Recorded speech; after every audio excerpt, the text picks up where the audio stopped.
Hello, ladies and gentlemen. Bit of a different format this time. Not quite used to it, but welcome to what I would call episode 1 of season 2, the redone Lunchtime Pastime. I'm joined by my traditional fantastic co-host, Ainsley. I know. I'm amazing. I'm the Sure, best. something like that. Sure. Whatever you tell yourself. And keeping it in the family, we've got the younger, worse one. Oh, damn, okay. That's Gotta see we're speaking facts here. that's Carter Wall. I can't even argue that, because every stat she has is better than mine. True.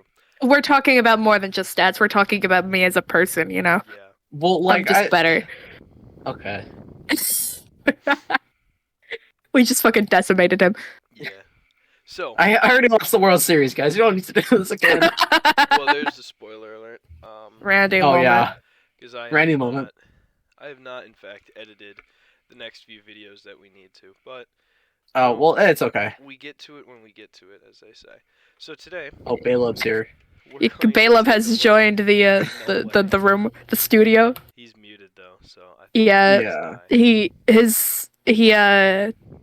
He actually he walked in the door of our studio, and then his vocal cords just fell out. remarkable. Yeah.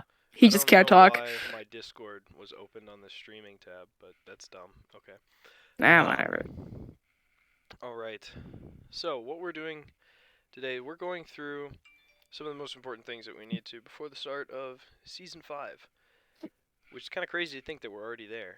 Yeah. 5. Well, we've done 3 fucking seasons already 4. in this year. Yeah, 3 this Yeah, year. in this year. 1 last year. Remarkable. Yep. So, let's start out. Let's talk about the World Series. Let's talk about season 4. In general, just in totality. Yep. So in the Continental League, the Orioles finished first again, 9-3. Oh, wow, what a surprise. Yeah. Right, fellas, I just tried. All right, man. Yeah. That's like the implication of, like, I try, I win. It's I mean, objectively it just not happens. true. We're Yes. going to talk about that. I was gonna say we're gonna talk about that later. It's objectively not true. Second play. What do you want me to say? It's 4 straight titles. You want me to be like, wow, a big surprise. I was like, you're not wrong, but, like, you're not wrong, but, like... In a stunning comeback that absolutely nobody could have possibly predicted at the start of the season, the Orioles I won first place. What do you want me to say? The Orioles have gotten first again. Hate those guys. Dragons. Everyone hates them. Fucking Well, tragic. I What's happened to do them? hate myself. I don't know why we're debating this. No. Okay, let's No, change this. no, Let's change the okay. subject. Second place. So second place, Right, Lukeville second place. Griffiths and the Sweaterland Sprigatitinos. Man, I hope nobody's wearing headphones in this podcast. That was loud. Yeah, Lukeville See, you have with a, you have me, so. Yeah, thank God. Oh, Lukeville, 6-6 record. there he goes.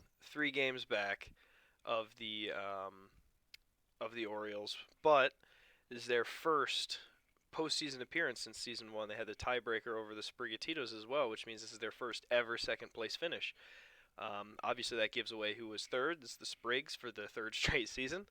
6-6 again, the same record as their first time in the league, also 3 games back. And then Peria for the first time finishing out of second, a 3-9 record. So far from the worst season that we've seen ever, but definitely a lot to improve upon for next season for the Dragons. And then in the National League, Ainsley, please stop dying. Just like I'm sorry, it just breaks my I'm heart. gonna smack some sense into her. It's all right. No. pause. In the National League, this is one that we didn't expect. Oh yeah, this is Oh, fucking yeah. crazy. Oh. This is one, Season 4 in general.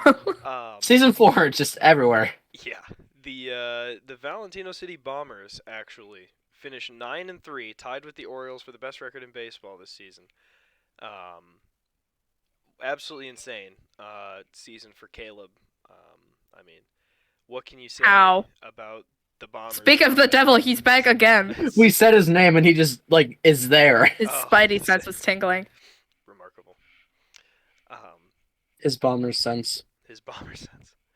So yeah, 9-3 Valentino City, first place, their first title, National League Division title, Woo! followed close behind by Patrium City at 8-4, just one game back, and then one game back of them, Kekistan Greens 7-5. Randy's worst season so far, but still, Still a good record. Still yeah, like a pretty still a winning record. really insane record. Winning record, postseason appearance. It's Yeah. it's I wouldn't say it's like an insane record, to be honest with you. I'd say, I mean, Carter, if you would have won one more game, you would have had the same record as him. So, Yeah. 7-5 is actually kind of a surprisingly low win loss For Randy. Randy, He yeah. had a rough start to the season. Recovered, made the postseason, but it looked tenuous there for a second with Groom Lake, but then all of a sudden it just didn't look tenuous. 'Cause Groom Lake finished 0-12. Yeah. Sorry, Bit Riley. rough. Bit Yeah, rough. Riley, sorry, this is not intended to be. We love you. down. We love you, This Riley. is just, well, speak for yourself. I'm not trying to get in any trouble tonight. Oh, Yeah. hold up. But yeah, 0-12. The pitching just wasn't there the way it was last season, and cost them big in some close games. There's a lot of games that you feel like could have gone either way, and just didn't quite work Yep. out in that last inning. And Yeah. sometimes that's just the way it is. This is a tough season for Groom Lake after the phenomenal start that Riley had to the career, but Yeah. the sophomore struggle happens sometimes. So you It be gotta what it be. right, and you gotta still respect the I mean, you got to respect the competitiveness of Riley to stick it out before Yeah. the last two games. I mean, 10 games, 10 straight losses. That's so to put this into perspective, that's not just 10 straight losses. That's actually 15 losses in a row. That Mhm. was a sweep at the end of season 3 and then a 2-game sweep in the division series followed by 10 straight losses this season. That's a 15-game losing streak. Yeah. Suffice Yeah. it to say, that is the longest losing streak in the league's history, and it's also really actually kind of impressive that Riley stuck it out. So you got to admire the toughness there. Yeah. That's a thing to like note. Like Riley really did stick it out there. I definitely, Riley's scary. yeah, it's insane. I probably would have, if I had a losing record of like 10 games in a row, I would have forfeited my season probably. I would have quit Because- paper baseball. I would have called it a day, thrown in the towel, retired, you know? Yeah. Ainsley would have Like- burned the Coliseum. I would have. She would have put it in the fireplace right in front of me. Yeah. Yep. Um, And then chuck you in after it. Yeah. I mean, could have saved me some trouble, but. So right, yeah, let's jump into it. Continental League Division Series, Lukeville versus Swinterland. Back and forth. What the series. fuck? Fantastic series. I mean, Yeah. That's gonna be talked about. I think the entire this season's playoffs, especially on the Continental League side, are gonna be remembered. And the Continental League side and the World Series, I think those 3 series, CLDS, CLCS, and the World Series, are going to be remembered as some of like the best, most competitive postseason baseball that we've seen in our league. That was just all those games were just something else. This entire season was fucking crazy Yeah. because of Carter and Caleb, and then me, and then Randy. it was Like, it was certainly wild. What? Yeah. I mean, it's just this was and we say this every season. It feels like this one just topped the last one, and it is wild that this game has grown so much, and Yeah. it's just a lot of fun. So We love our lunchtime pastime. yes, we do. Yes, we do. Roll credits. Roll credits. Roll credits. Ainsley. There's so much fucking malice Yeah. in that. Yeah. Those were words to kill. The Wall family is just a bane on my existence, generally speaking. John's postseason against the Wall family is just like Infamous. Infamous. So funny, guys. Sorry, John. Sorry, it's just really funny. It is. We're it just better is. in the postseason. We'll see. Objectively speaking, yes. They are a bane on my existence in the postseason. Yep. Anyway, speaking of the postseason, Lukeville Swinnerland Continental League Division Series, right? Full 3-game series. Lukeville won, being down five runs going into the last inning. A Wow. 7-run home half of the third, capped off by a walk-off 2-run shot with the game tied at 10-all to send the Girthers to the pennant series to advance for the first time ever for the Lukeville franchise. I mean, that was games to remember for sure. Mind-boggling. Yeah. I think my heart actually like increased 3 sizes during that series. Really? Yeah, He had a stroke. Oh, I see. like Different kind of. Not like a it was great trying. It situation needed to for him. pump more blood because it was just the blood was just like flying out of my eyes. I swear, Wow. like There was like, blood rain at fucking where were we? We were at Lukeville Stadium, right? we were at Lukeville. Yeah, There was blood rain at Lukeville that day. my heart had to increase 3 sizes to pump enough blood to keep me alive during the series. You know, I think we're gonna have to check the footage on that. I don't know if that happened. I don't know if it's 100% true. Yeah. Gonna be something about honest. that just feels wrong. But anyway, moves on to Continental League Division Series. Okay. The This was a wild championship. one. Championship. You're right. Oh my god. He's trying to keep back on the division series. So John. he doesn't have to talk about See, it. that's what I'm saying. I've repressed it to a point where I don't even remember. And now you got to talk about it again. Come on, John. You gotta dig up that trauma again. Yeah. So, my Orioles got out to a 2-0 series lead, 1 win away from the World Series, blew 3 straight games. To the well, Panthers. it's blue is kind of a strong word. Yeah, you know what? You got to keep in mind the first 2 games were on your stadium, and I got absolutely destroyed. You perfect gamed me and won 7-4. Yep. And then the next 2 were on my stadium, and I just outpitched you. And then I got some good Both hits. those were 1-run games as well. Yeah, it's the same as our like regular season. They were within 1 run of each other. Yeah. And then like the 5th game was on your stadium, but like I think I just kept my cool, and that's what helped me through it. I would agree. I think that's what happened as well. Yeah, unfortunate for me, but a great thing for the game, for the league, to see Lukeville succeed like that, to win the pennant finally. 2 owners later, 4 seasons later, Yeah. after coming into season 1 as the favorites for the National League pennant to win the Continental League pennant against the oldest rival. I mean, these are the 2 oldest teams by some measure in the league, duking it out for a spot in the World Series. It doesn't get better than that. It just doesn't. That was phenomenal. And on the National League side, the Greens, despite having finishing 1 game behind rather, ended up sweeping the Railers 2-0, advancing to the National League Championship. Kind of sad to see. I was rooting for Spencer. Yeah. Honestly, me too. I'm generally speaking always rooting for whoever's playing against Randy.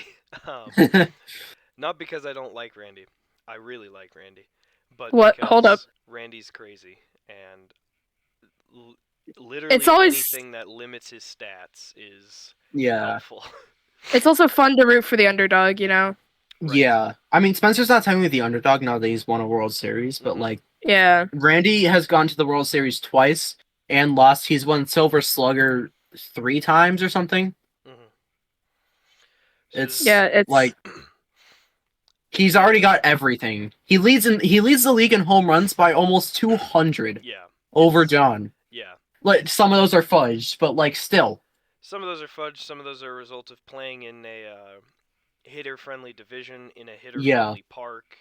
That's another thing to talk about later too. Is National League next season. Oh that's true. That's gonna be really interesting to see. We've got a packed episode today. We do. This could go for a couple hours, and I'm excited for it. Oh boy. I'm okay with that. I mean, right. So then we have to talk about a little bit of controversy. Yeah. For the National League Championship. Game 1, Greens absolutely wiped the floor with the Bombers, 26-4. Yikes! 6 times the score of Caleb over. Right, and yeah, that's mind-boggling to think about. Like a 6-run win is a blowout. This was 6 times the amount of Yeah. runs. Yeah. 6.5 times. Like that's insane. Yeah, blowout, like rout. None of those words even come close to describing the magnitude of this loss. Yeah. Poor that's Caleb. That's gonna be a soundbite that we use in the future. But you gotta use that in Season 5 World Series. Yeah. But then, interesting thing was discovered. We had to put Game 2 on hold. It turned out Randy had evidently been throwing some of his games. The reasoning and the debate don't really need to be discussed because at the end of the day, it's still against the rules. And so I didn't want to have a team in the postseason fight forfeit their entire season, right? And Caleb wasn't really happy with that decision, and that's understandable because obviously Caleb stands to gain, first of all, but also, this is integrity of the game stuff. These and the games that were thrown affected Caleb, like mentally. So, like obviously standing wise they affected Caleb, but mentally they affected him too. So he had a lot of standing to be upset about this, and he threatened to go on strike. So we had to sit down again, renegotiate, and what we eventually settled on was that the Greens were going to forfeit their 2 games at Greenleaf Ballpark in the NLCS. And I think Randy was hoping to win Game 2, have a winner-take-all Game 3, still managed to win. Unfortunately, his offense seemed like he used it all up in Game 1. Game 2/4, maybe, depending on how you count it, with the forfeits. It was basically Game 4. Caleb ended up walking it off in the 4th inning. 7-6 final score in a wild game. Crazy one as well. Mm-hmm. I mean, the games that we did play this postseason were insane.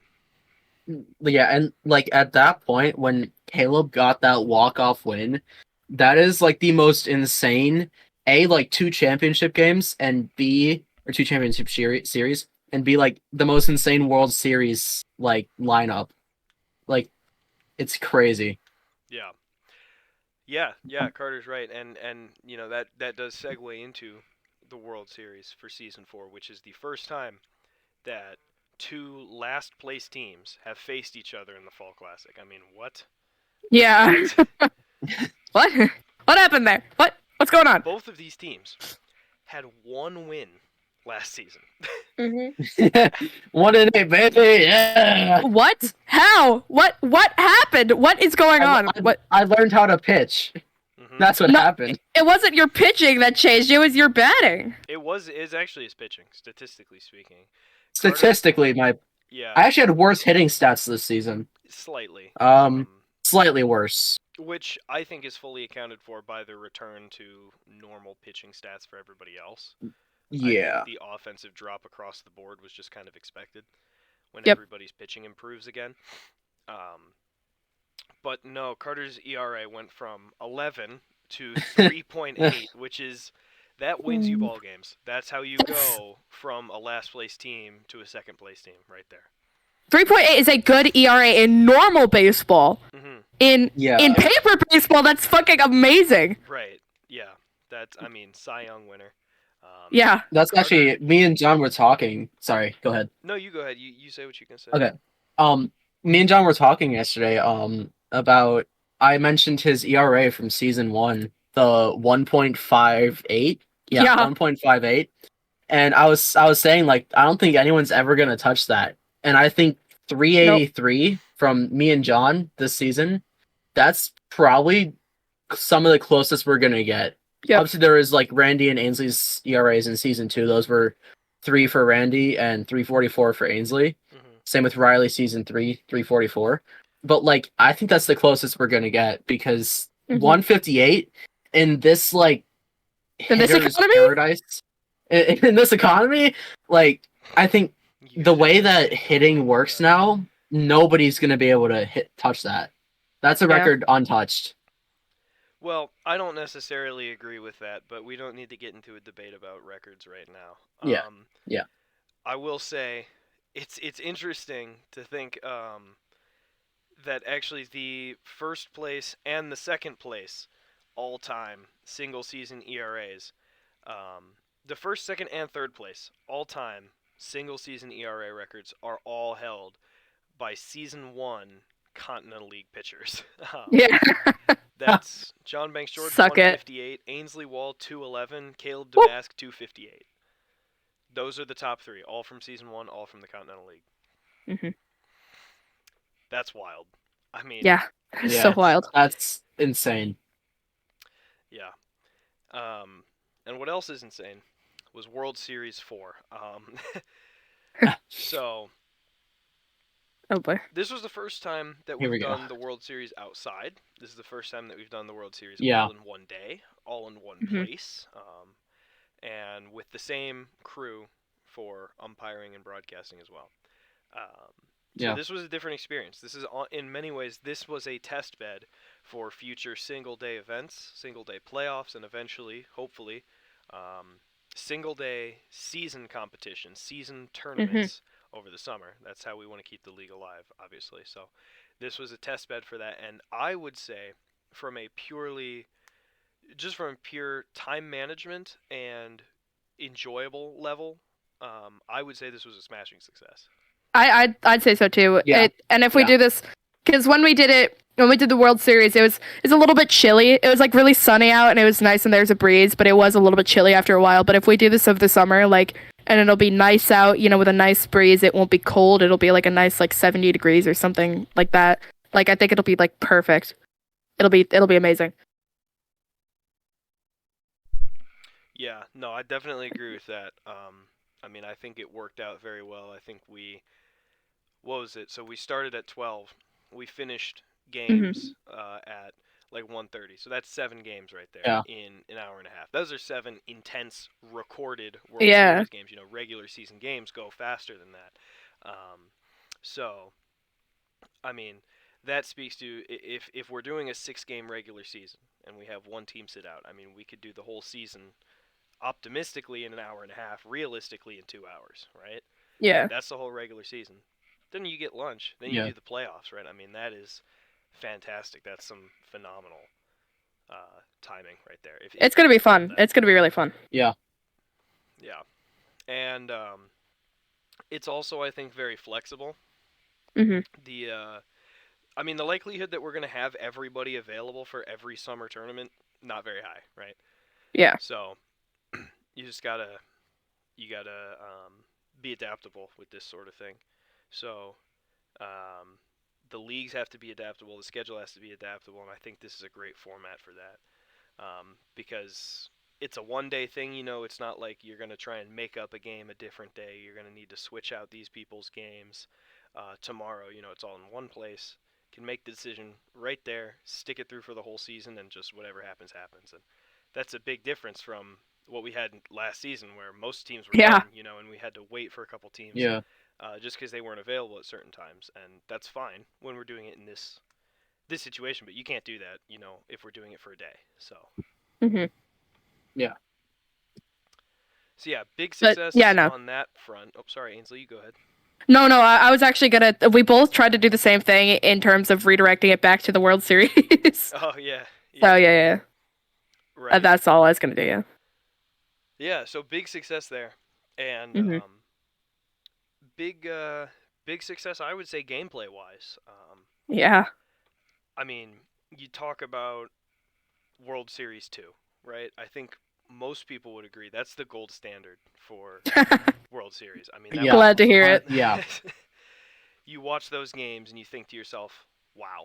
Wow. Every single one of those games brings something new to the table. Every single one of those games feels like this is life or death for both teams. And we had a lot of that in Season 3, in Season 3's World Series, but I think that only started in Game 4.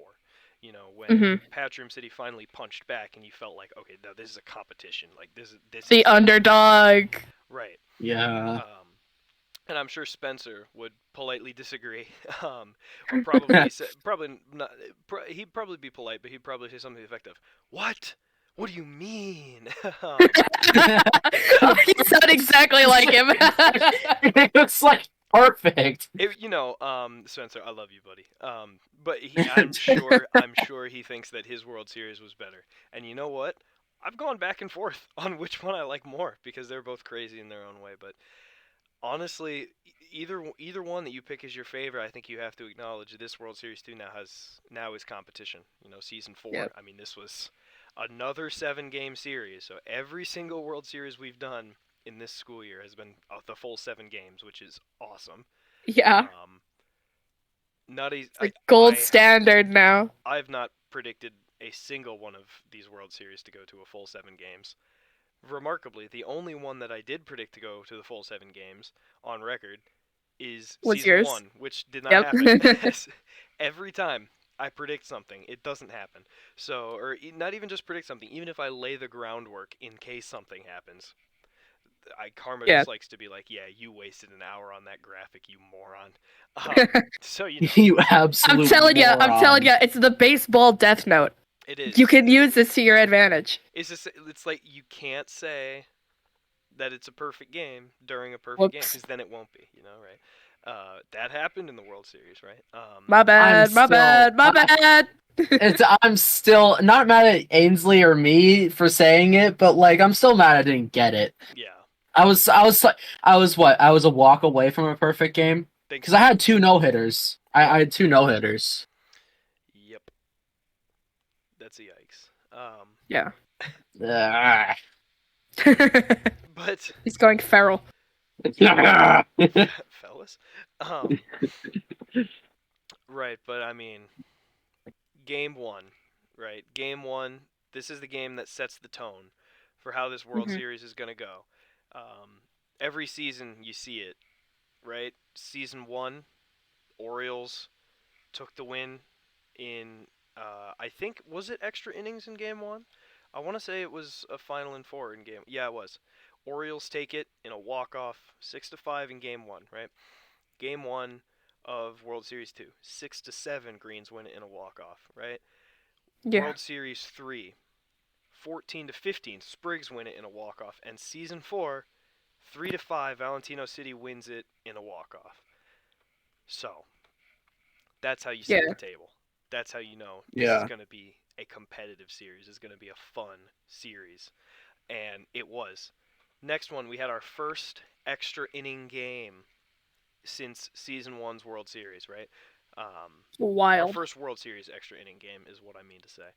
Yeah. 3-4, Valentino City wins that in extras on some crazy clutch pitching by Caleb. I mean, that was gutsy. That was ballsy. There's nothing else to say. Then we switch over to Lukeville, a statement win, 6-0 for the Girthers. They followed up with a 4-1 win. And then something crazy happens in that third game. Valentino City puts it together at Lukeville Stadium to 8-3. They punch right back with the series even. Or wait, series was it? They take the lead back. Uneven. They take the lead back. Yeah, they take the lead back in the series. They take command of the series, going back to Friendship Field. 8-3 victory. And then Lukeville punches back again. It's back and forth, 10-9. Yeah. No, holy shit. No remorse. I punched back with a no-hitter, baby. Exactly. And then Game 7 to take the crown home, and Caleb does the one thing that he has done his entire career. You can say whatever you want about Caleb for his entire career, but he has always been a pitcher. He has always known when to throw a good strike, when to let the batter chase, and he pitches a shutout 3-0 victory to take home a world championship for Valentino City. A miracle run. There's no other way to put it. I mean, wow. Wow. Yeah. It's you make it so dramatic. It felt dramatic, but you made it feel even more dramatic. Then. Because the drama of the actual championship was insane. The atmosphere there, it was like I mean, there was times where I didn't even know what to say because the crowd was so silent. There was It nothing to was fun. bounce off of. Everybody was locked in for every pitch, every swing. It felt like this series could go either way. That was so cool. Yeah. It and like there were times where like the when Valentina won the first game, I was honestly just kind of like still taking shit in. And you were all like, "Why is everybody so quiet? I Yeah. need to celebrate." And I'm all like, "I'm just still processing, bro. Like, what is going on?" Yeah, if you watch the recording of that video, you'll hear me pause, and I'll be like, because what I was gonna say, and the crowd is something. I was gonna bounce off of people. I had this rehearsed, but there's nothing. The crowd There's was nothing. We're doing just nothing. I think the fact that Caleb won the first game, like, not just like won it, but like he did have a pretty decent lead, like 2 runs. That's pretty all right of a lead. So it's Mhm. like I was expecting game one, honestly. I was expecting game one to be really close. And then whoever won that would kind of have a bit of an advantage over the next few games because the confidence boost of winning game one of the World Series and then the confidence like loss of losing the first game, so. like it's insane. Mhm. Here's the thing about Game One of the World Series. Out of the 4 World Series we've done, only I just realized this when John was talking about it. 50% of the first games won, or like words. 50% of the World Series, the winner of Game One won the World Series. Because like in both my and Spencer's victories, it was an underdog win. Mhm. It Yeah. because we had both gotten completely destroyed, or he did get destroyed Game One. I got destroyed Game One. Um, Well, you or didn't at get least I felt destroyed like game I one. felt like I got destroyed. A walk off will make you feel like that. Yeah, yeah. Um, but for me and Spencer, it was underdog wins. But for Caleb, it was like, oh, what? Yeah. Fucking swinging. Like it was an actual like with like if you imagine like the World Series as like a fight, right? With John and Randy, John just like beat the shit out of Randy. Randy didn't even get a punch in. I Like, mean, I see. I always like to push back on that. I'm talking about like victories purely. Like, Victories wise, Yeah. sure, I would agree with yeah, that. no, he definitely fought back in general. I mean, it was a Yeah. close series. And I will always come to Randy's defense in this sweep because that I don't even think that was representative. I think I even told him that at the time. Like it did not feel like a sweep. That was the Yeah. the closest sweep literally ever. Um, every single time I had to pitch to Randy, I was utterly terrified. Even back then, because Hmm. dude is crazy. What? He's fucking insane. He can hammer anything. Yeah, yeah. I mean, you make one mistake and it ends up It's flying off gone. the table. It's gone. It's like, yeah. It's like hitting somebody the next table over. It's Yeah. it's fucking gone, man. For sure, for sure. But no, I think you bring up a good point. Is that while game one's not always indicative of how the series will go, the way that game one is played will tell you the level of competition you're dealing with. Oh yeah. Yeah. Yeah. Yeah. This one I told think us we were dealing with an awesome series. Yeah. Yeah, I think game one of World Series 4, like Caleb's pitching was just so on point, and like I hadn't adjusted to it yet. Like we had our series in like the regular season, but that was on my stadium, and that is a completely like opposite environment. Like It's Valentina scary. City is giant, the strike zone is super narrow, Hmm. and like if you land a strike, it's got to be at the top of the strike zone. Otherwise, it is going to be gone, Hmm. most likely, most of the time. While in Lukeville, the strike is very small. It fits in gateways, like in gateway too. Its strike zone is super wide, not as tall, but super wide. And if you hit something, it is definitely gone. It's either gone or you get barely any contact, like soft contact, and you ground out. That's it. Hmm. It's gone or it's a ground out. And then Caleb's pitching on his stadium. He knows how to pitch that strike zone. He really knows where to land it to get people to strike out. And I think that's what went for him in that series. Absolutely. Absolutely, I agree. I think at the end of the day, also, I think if I was going to point at one thing that could have predicted this. I think it goes back to win-loss because I think just this season, Caleb proved that when he really needed it, he could just get that Yeah. one little bit of an edge um, to finish. I mean, to finish first, to take home the division. Mhm. Obviously, like that's impressive in and of itself. And another thing, home field advantage from the All-Star game. This series Yep. could have flipped Yeah. on its head so Yeah. easily because Caleb won 2 walk-offs to get a 2-0 series lead. I mean, that puts you in the driver's seat.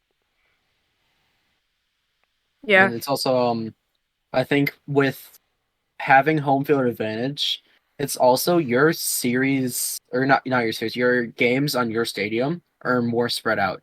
Like you have games 1 and 2 and then 6 and 7. Mm-hmm. While without home field advantage, you have 3 games in a row. And I think that really worked to my disadvantage because at game 3, like you notice, like 8-3 after a 6-0 hitter and a 4-1 win, like what happened?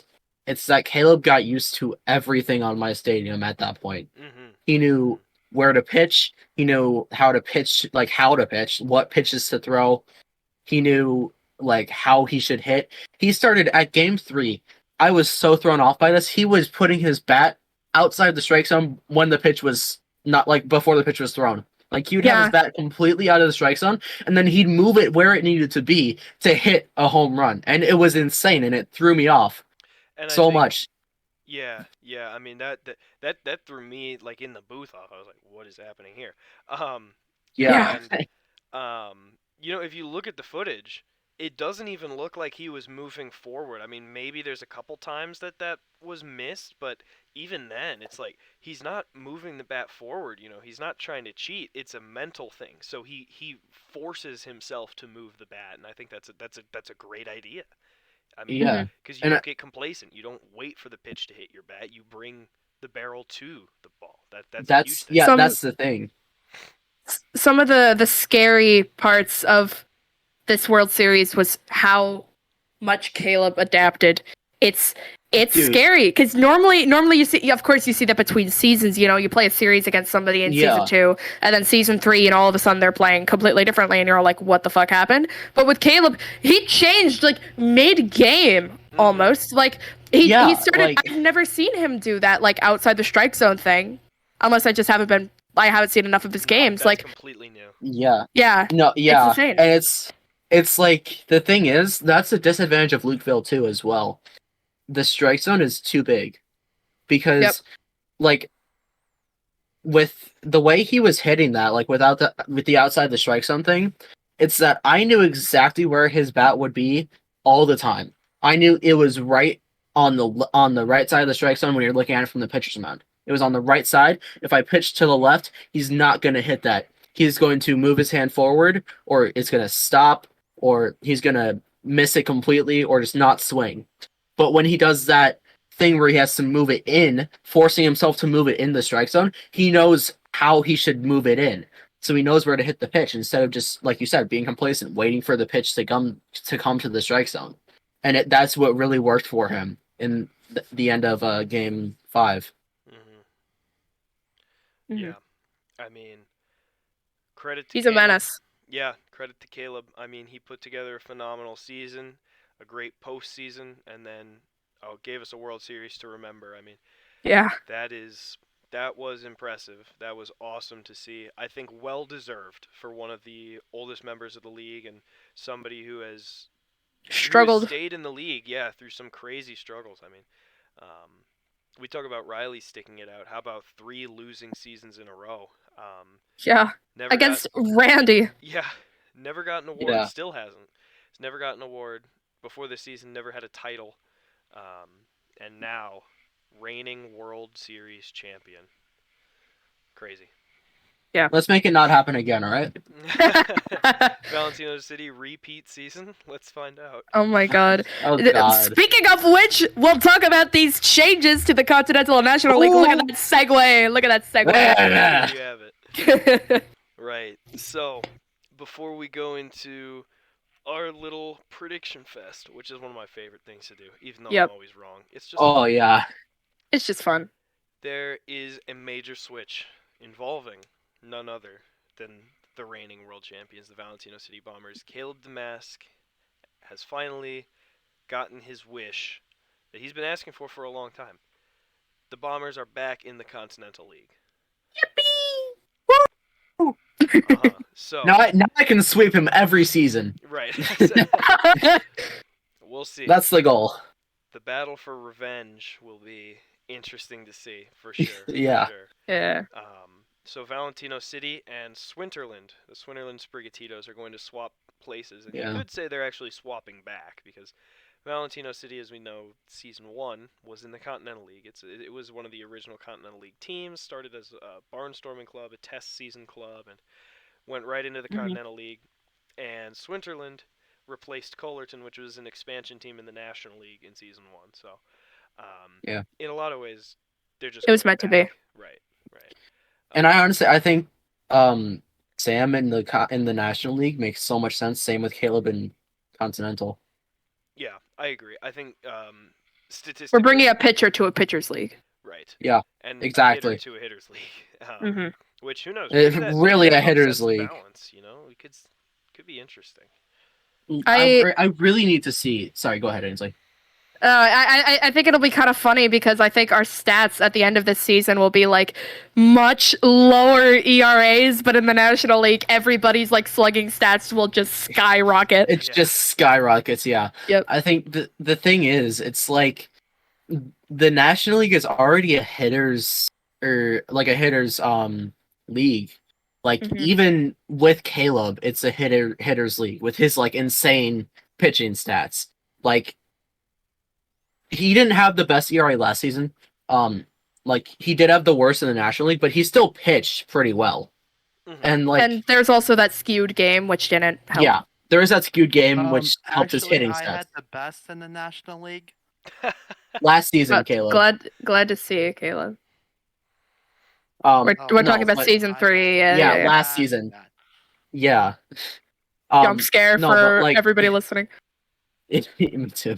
But like him in the Continental League, I think all of our ERAs are gonna just plummet, which is a really good thing. It's what we were going for. And then everybody's hitting stats in the National League. That's a really interesting thing I want to see. I don't know if their pitching's gonna get better or if their hitting's just gonna get insane. Because Sam pitches too deep a lot of the time is the problem. Like that's why almost all of his games against anyone else are higher, like scoring. Slugging rates. Yep. Yeah, slugging rates are just skyrocketed. I also don't think that I would say that was the intention, was to lower our ERAs or to. It's not. It's not. It's just something that might happen. The original intention was just Caleb wanted to come back to the Continental League. He'd been asking for the last couple seasons. Yeah. And then we looked at the stats and we were like, okay, this could actually work. He's objectively, statistically, he's the most similar to Carter, who's in the Continental League. Next closest that he's most similar to is Ainsley. Those are both in the Continental League. Like, okay, that makes sense. And then you look at Sam. Sam is much closer to a Randy or Spencer's stats. Spencer. Yeah. Than he would be to any of us. So we're thinking, okay, now this could work. These two guys, they seem like they fit in different places. So we put it forward, and actually, what's interesting was Caleb was initially hesitant about that, but eventually changed his mind. I don't know why, but maybe he didn't like change. Who knows? Bro's just like me for real. Wasn't Sam hesitant as bit as well, or? Yeah, Sam just felt attached, I think, to the Continental League, which poor guy. Honestly, that is fair. Like, yeah, we can all put a where he grew up. We can put the Spriggs logo on our stadiums. It's all right. I'll put a little Spriggs banner. Yeah. I think I will do that. I'll retire Sam's number. We retire Sam's number on our stadium. Except the thing is, it would be like nobody knows that it's Sam Filter. It's just the retired number, it's you know. A number. Oh, yeah. Okay. Yeah. Just like the 7 and 5, you know. Yeah. They don't belong to anyone except for Pujols. I don't think the Orioles are gonna do that. Okay. Feel free. So yeah, that'll be different, and Yeah, I don't know where I was going with that segue. Anyway. Predictions! Exactly. Yeah! So I think we should go from the teams that finished lowest to highest. Yep. We'll go through. And what we're going to do at the end is we're going to take however many wins they finished with last season. We're going to go the over or the under. Are they going to do better or are they going to do worse, right? Just a simple up or down equation. Yep. Don't have to. You can elaborate if you want, but you don't have to. So we'll start. Down. Thanks, Caleb. What did he say? Okay. Oh. So, All right. we're going to go ahead and start off with the National League's Groom Like Saucers. Season 2, Season 3, Riley Hall. Season 3. Of the league. Yep. Rookie Yeah, of there the you go. year, MVP, Cy Young. What? That's crazy. It's What? for a rookie. That is insane. Yeah. Oh, it took me a second to process what you even said. Yeah. I mean, it was insane. And then this season, it seemed like it all came apart in a way, and it was difficult to watch because you knew Riley's competitive and she likes to win, and she is a winner. Like she knows how to win in this game. Just it didn't come together, and it was tough because there was a lot of close games, and then sometimes it just felt like it was. Sometimes it felt like and I don't want to put anything in Riley's mouth, and but I would wager sometimes, just didn't feel like trying. I mean, it sucks to lose that many games in a row. Like, holy smokes. Yeah. So, you can I know understand. that was what it was like for me last season. I mean, I started out my season facing A, the reigning world champs, and B, Ainsley. Ainsley. Facing A, my sister and the reigning world champs on my first game. Like, I was still learning the game.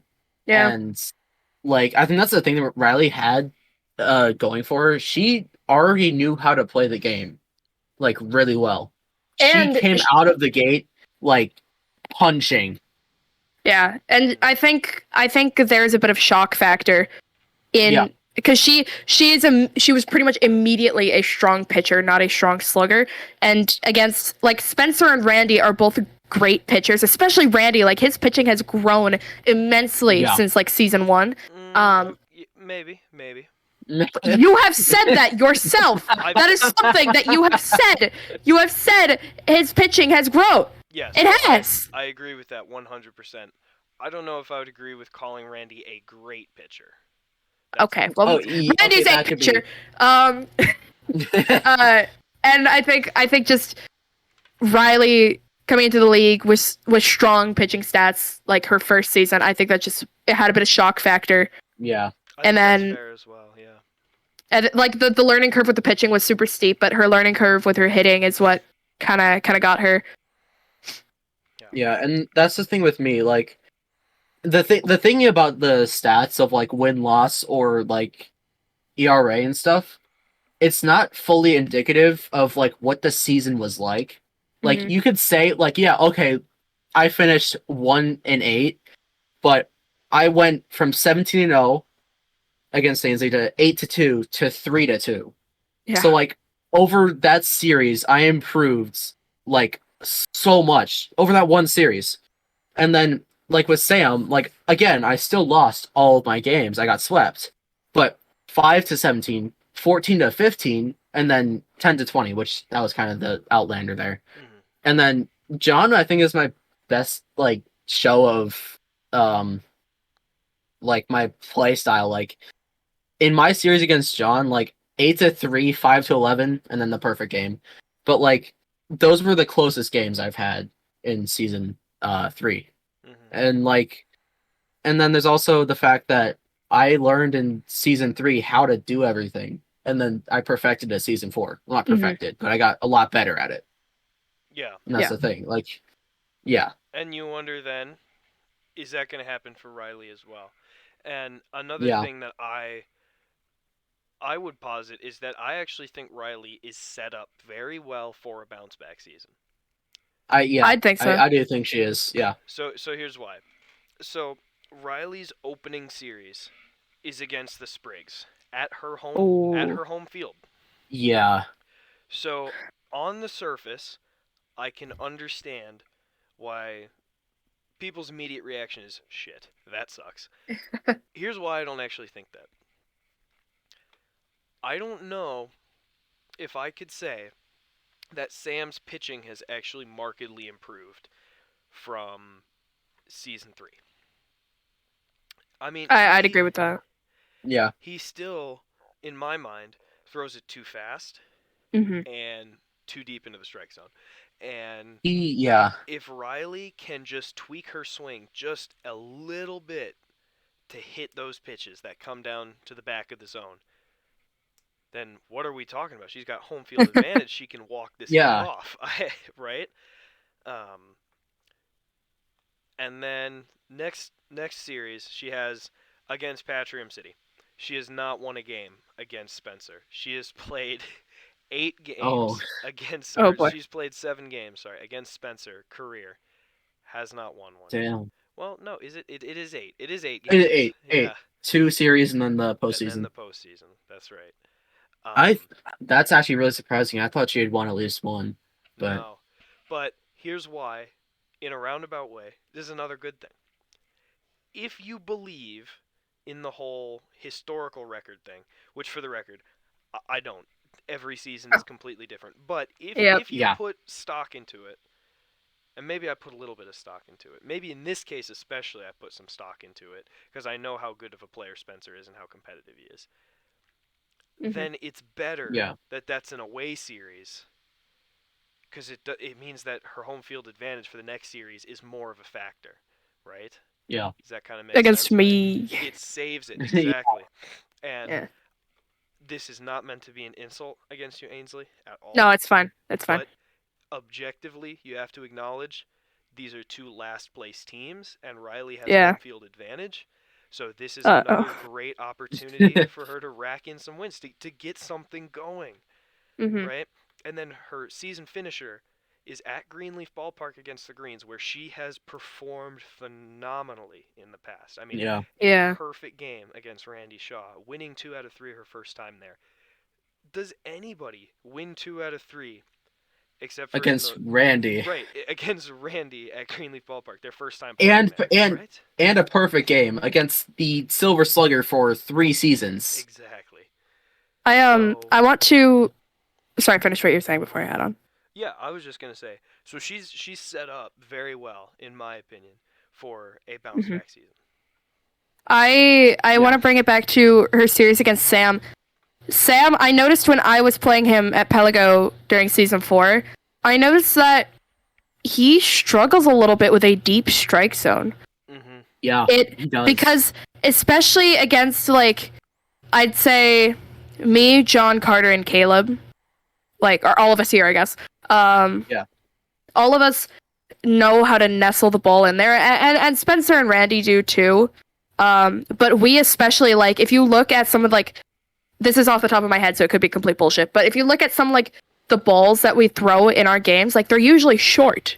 They're not usually outside. While, you know, Sam's pitching, it's usually outside. It's never short.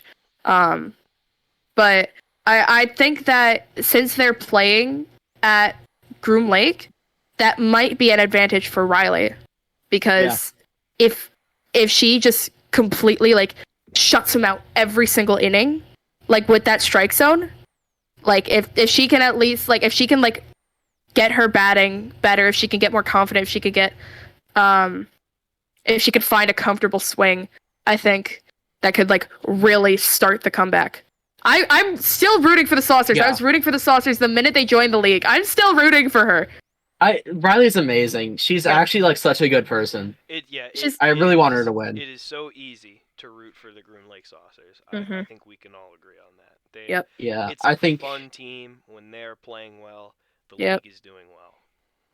Yeah. I think another thing about a Sam Riley series is that, at least what I found with my series with Sam, specifically the CLDS, that was where I really, like, locked in how to pitch against Sam. Because, like, take You're my gonna have stadium. to tell me.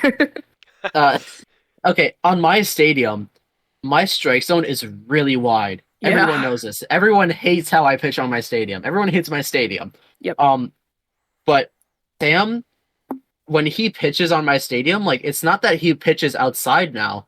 It's that he pitches the same thing. He's always doing the curveball, and it's almost the exact same every time. Like, it's either too far in or it's like super short, and that's really easy to tell. I feel like he has some really nice strikes. Obviously, like, he is a pretty all right pitcher, but like, the curveball can be very predictable when he throws it all the time. That's why I always try and change out my pitches. That's why I did that in the World Series, and it worked a lot of the time on my stadium. Switching from the slider to just throwing it straight forward, breaking ball, it worked perfectly. But, yeah. Absolutely. Pitch mix is going to be a huge determining factor for the Sprigs. I think so. He did perfect that curveball, and like the other week, he and I were at lunch, and we just had Pelago with us because he wanted to practice a bit. And he was practicing, and he was like perfecting. He said he was perfecting the curveball, and I was like, "Buddy, you already have. You need to perfect like some other stuff. You need to change it up a little bit." I think, yeah, if he perfects the curveball, which he has done, he just needs to know about the other pitches, what works well against who he's going to play. Like, I think I'm kind of biased because it's my best pitch, but the slider. The slider is just such a dirty pitch because it's so hard to read. Like, John said this in the CLCS. Like, it is one of the most tough pitches to read because, like, it comes in at an angle. I've pitched on my stadium. I throw the ball, it slides over to the pitcher's, like the circle on the pitcher's mound, and then goes into the strike zone, which is just like crazy because, you can't see that coming. Yeah, so. And I think pitching requires a lot of patience. And I don't mean like, the way they used to pitch in MLB before the pitch clock, and I don't mean like sitting there like, doing your little dance for 30 seconds. I mean like taking a second, looking at because like people, especially Sam, move the bat every single at bat, and based on like what's going on there, you gotta adjust where you're throwing the strikes. And if you throw it the same way every single time, you're not. It's like that fake Einstein quote that I think is from some game. It's like, the definition of insanity is doing the same thing over and over and expecting different results. Right. And I think maybe we've wandered a little bit more into the territory of Sprigatitos, so I'm just going to jump us back to the Groom Lake Saucers real quick and just pose the question. Ainsley, better or worse? Or this really just the same? Oh, yeah, we forgot to do this. Yeah, we didn't even do a single one yet. Yeah, let's just like fire this away. Better or worse for the Saucers, and why? Better. I think you gave some really good reasons. I think she's got some things for her, like home field advantage in certain games, and then being away in others. And I'm saying better. Yeah, I'm rooting for her. I'm really rooting for her. Yeah. Carter, what do you think? Better. Like Ainsley said, home field advantage. Home field advantage against Sam and Ainsley, two of the best sluggers in the entire league, is just insane. But yeah, I think she just has to bounce back a bit, adjust her batting style, get her pitches like down, and she's gold. She's postseason bound for sure. Again. Wow, locking in the postseason prediction. Okay. Ballsy take. I think it'll be a fight for the postseason. It'll be a fight, but I think she'll make it. All right. I'm going to go better. I'm not going to go as far to say the postseason. If I had to guess an amount, I say 3 or 4 wins. I know that's not great. That might it's not better. Be fun. It's a lot better. It's a lot better than it was. Mm-hmm. I think any improvement is good. Like, improvement. It's, yeah. As they say in the sports betting world, we're taking the over. All right. Let's move on to the next team. Ainsley Walls Pyria Dragons. I can start this. I can start this one. There we go. Let's talk about Pyria's season 4. As is tradition and now official practice, the Dragons opened with the Presidential Classic, this time at the new Gateway Stadium 2, the first regular season games there. Orioles walked away with a sweep. 10-3, then 3-2 in 4, and then 9-1. Not a phenomenal start. Then the Dragons went to their homestand against Lukeville. 6-4 with pure unbridled rage. 6-4 in 4 innings. The Lukeville Girthers take it. 6-5, the Girthers take it, but the Dragons are within 1. And then the script is flipped in 5 innings. I remember this game very firmly. I won't say fondly because it was a marathon, but it is firmly implanted in my brain. This is one of the league's most interesting games, I would say. 11-10 in 5.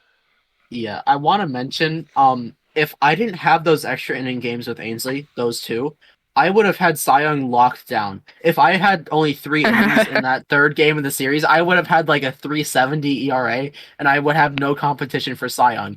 But we had the 5-inning game where I lost like another 6 runs or something. So, yeah, very possible. Very possible. Carter brings up a good point. Yep. And the Dragons, at this point in the season, are now 1-5. Patrim City comes calling. They come to visit. 12-8 Patrim, 8-3 Patrim, and then a heartbreaker, 15-14. So close. And then finally finish off against the Sprigatitos. The Dragons are 1-8. They're out of postseason contention, but this game's got to be played for Swinterland's seeding, and this is when it felt like to me the Dragons finally got back to what they're supposed to do, right? This was at an away stadium. Ainsley finally put the domination cap back on, all right? 4-3, then lost 6-7, but it's okay. That's a walk-off at Sam Stadium. It happens. Then 10-6, a firm victory to end the season on a high note, something the Dragons fans needed. They finished 3-9. It's not the season that you wanted, Ainsley. I know that. No. We all know that. But this is far from being the worst season that we've ever seen in the league. There's a lot to be proud of as well in this season. So I'm going to read off Ainsley's numbers here as well, because these are some career highs, I think. Or not necessarily career highs. Well, career highs for Ainsley in home runs was 56. This season, 55. Career high in RBIs was 74 before this season. Now it's 75. Career high this season. And a contact hitter rating that puts her in the top half of the league, 135. Right? Ainsley's hitting. In some ways, you could argue this was her best hitting season. You could make that argument. You could make that case. Here's what happened. The pitching, the ERA went from season 2, 344, and then season 3, 733, but that's the inflated era. Yeah. And then the inflated era. And then to season fucking 4, Sam. Yeah, thanks, Sam. Then to season 4, thanks, Sam. 822. So that's, if you were to diagnose one thing that happened to this Dragons team, it's the ERA. They lost a lot of close games, like I just went through. So I do want to say a few things. Well, first off, the opening series against John never feels good because I have never won. Except for season 1, but that did not count. I've been swept every single season that I was sentient for. And so it's game 3 in season 4, he scores a grand slam in the first inning, and I start like fucking squaring up with God right then, right? And then a great way to christen Gateway Stadium.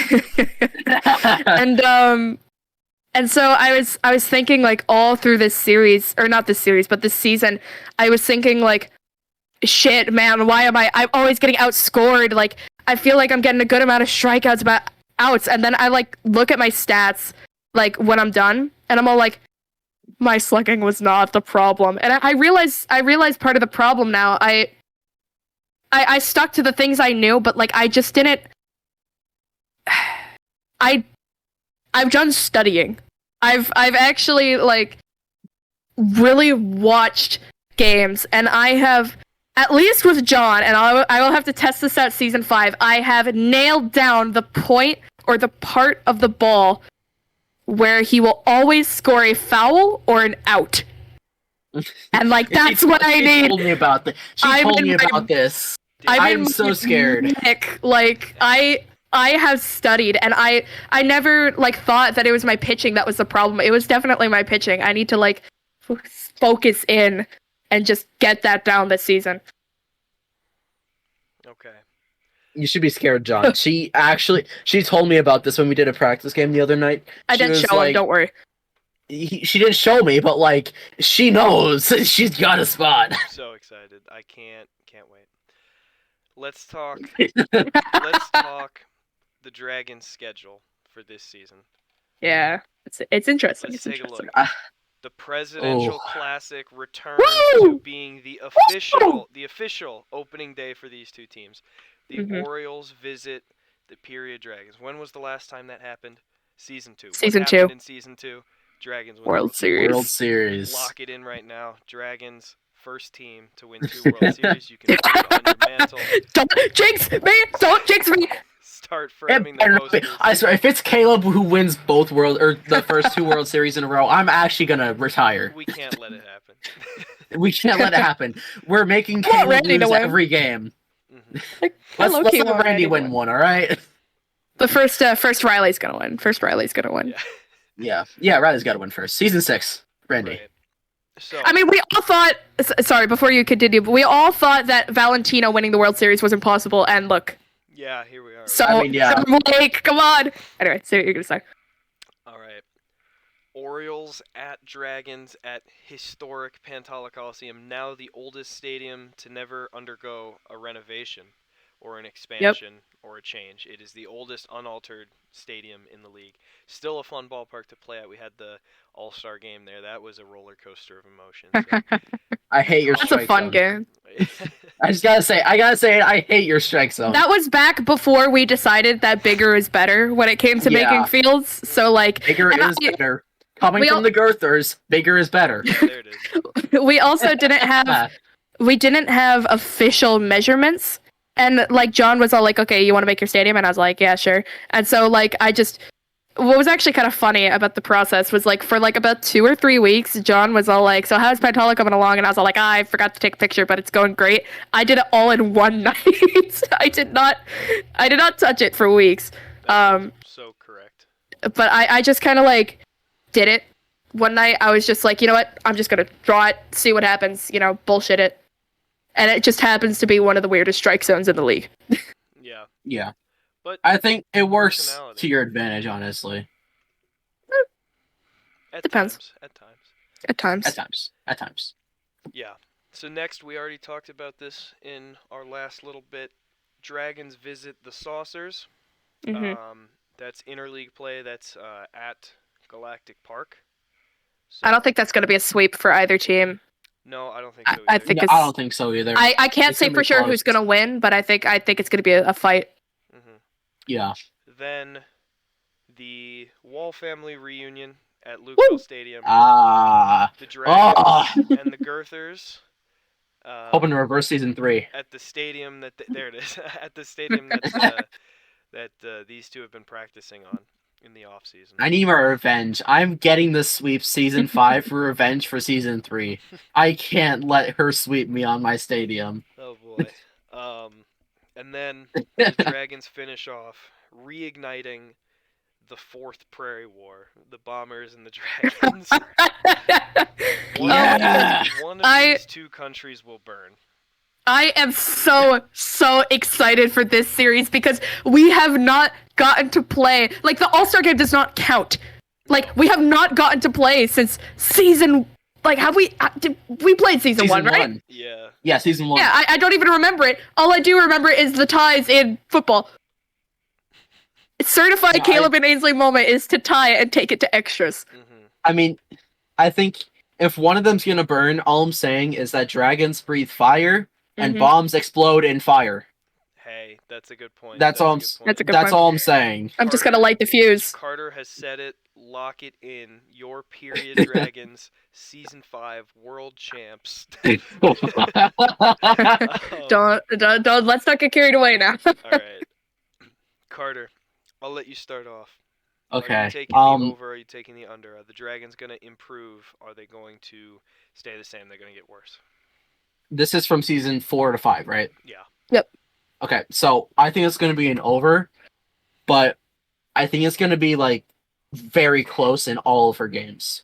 I think the new Illinois Period Dragons series, that's gonna be insane. It's almost an automatic 3 losses. I think Ainsley takes home the first win in the.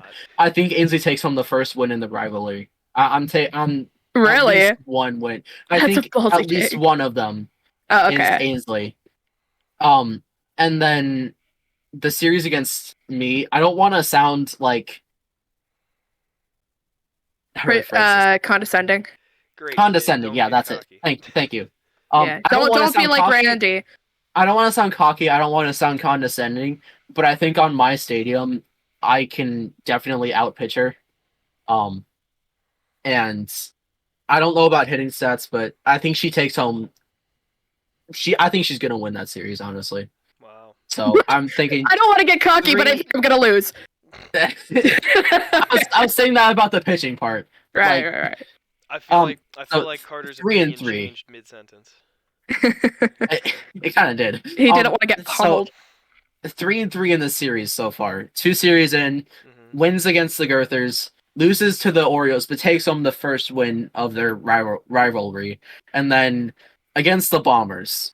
That's gonna be an insane series. I can't say anything. At Ainsley Stadium, Caleb and Ainsley. I can't predict that series. I think she gets at least one win. I think it's going to be a fight. I think my series against really Riley and against Caleb are going to be the biggest fights. And that's, like Caleb and Ainsley and Riley are insane. And I don't know who's going to win those, but she's going to finish with, I'm thinking a 500 record. I'm thinking 5-7 actually. I was thinking either 500. It was either 500 or 5-7. So I think there's that, and I don't know, but I don't know if she's gonna make it to postseason because Caleb. Yeah. If he keeps his hot streak up. Yeah. So. But definitely over. Definitely over. I'm gonna take the over as well. I'm gonna say Pyria has to improve. I don't mean like they're going to be forced to improve. You have to improve, otherwise you will lose. Improve or you will retire. Right. You are retired. I just think it would be shocking. I wouldn't expect it. It would. I mean, to be honest with you, it would rattle me a little bit actually if the Dragons continue to struggle in the next season. Yeah. Like a record. 3 or fewer wins. I mean, what? That would shock me if that happens. So I'm gonna cautiously take the improvement button because we also have Caleb, and we have the Girthers, and we have the Orioles. This is tough. Yeah. Both these divisions are tough. I don't think you can take any game in this league for granted anymore, and I think that's a great thing. No. But it makes it hard to make predictions. So. Yeah, Ainsley, it's really hard for us. I think over.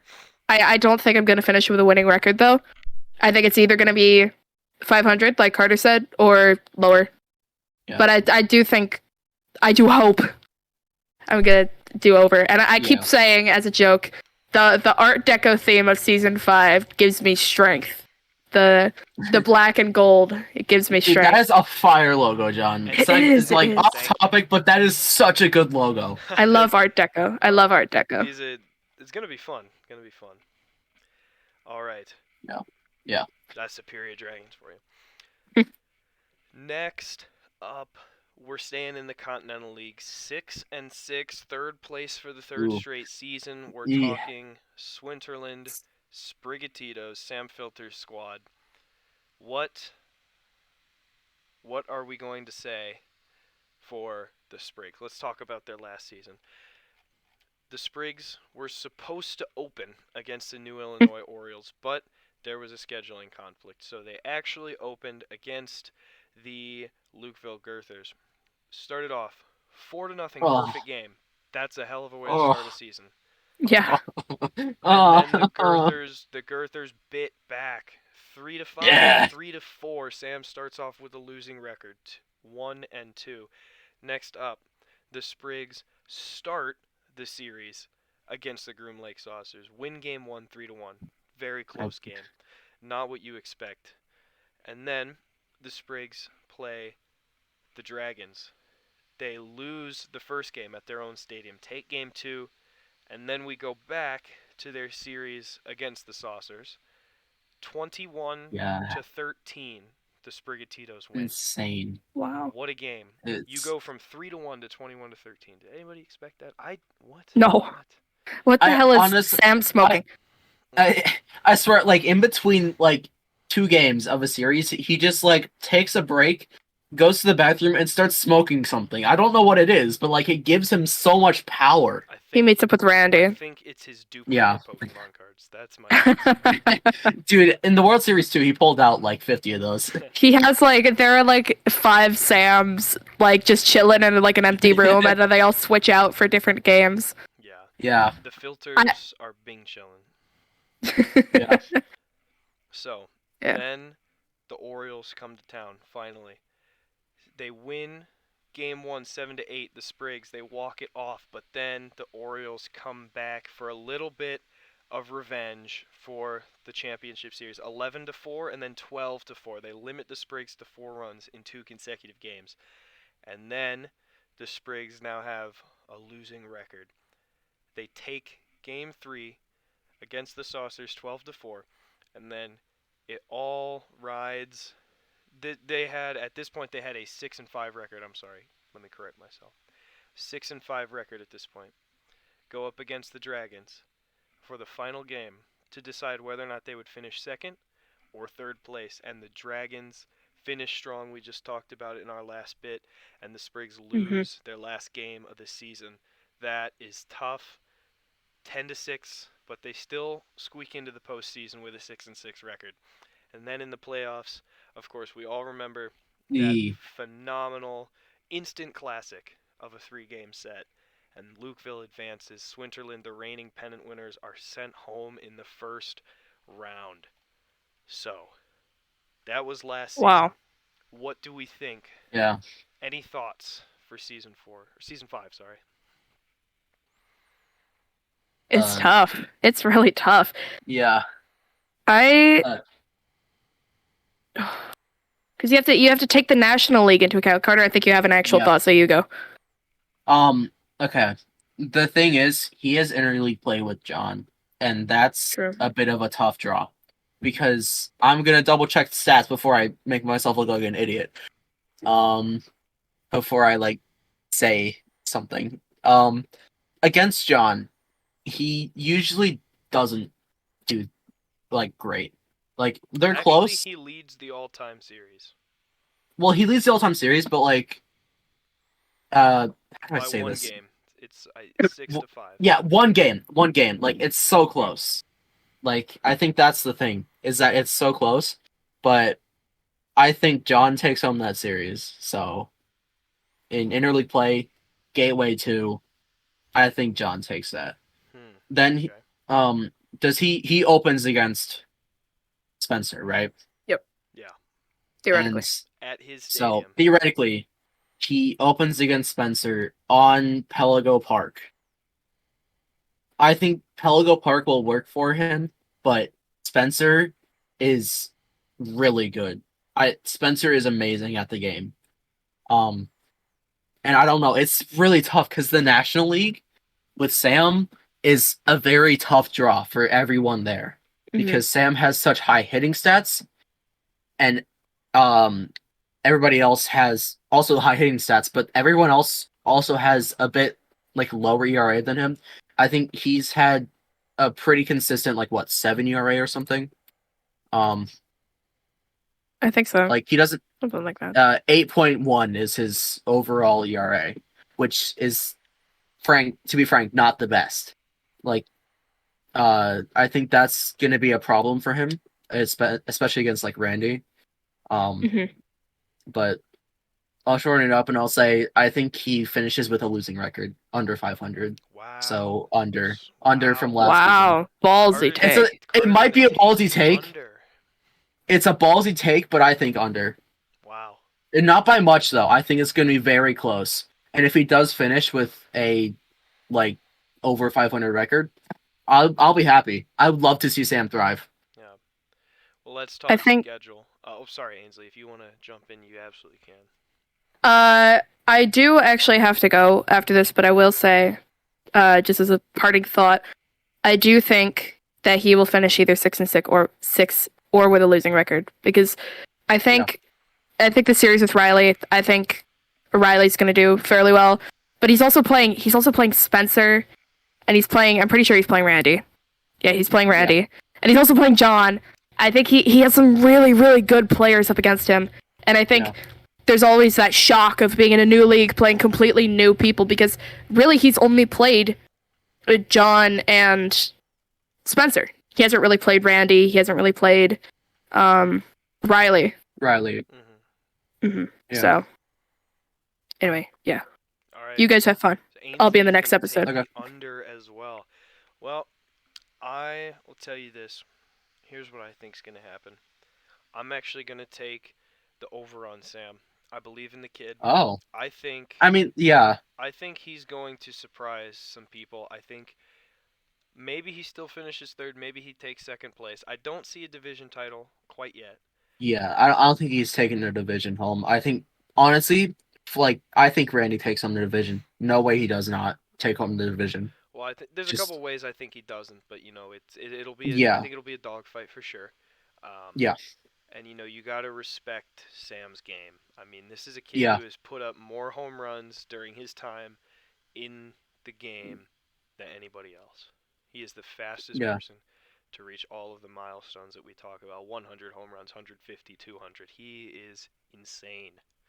Yeah, and I think the thing is, in 3 seasons, season 2, 3, and 4, he has almost as many home runs as you, John. Yeah. He might even he could possibly pass you. It's very conceivable. Season 5. Very possible. Probably will happen, I think. And I mean, I think a third of his home runs are from season 3 alone. That's kind of insane. I think not even postseason included.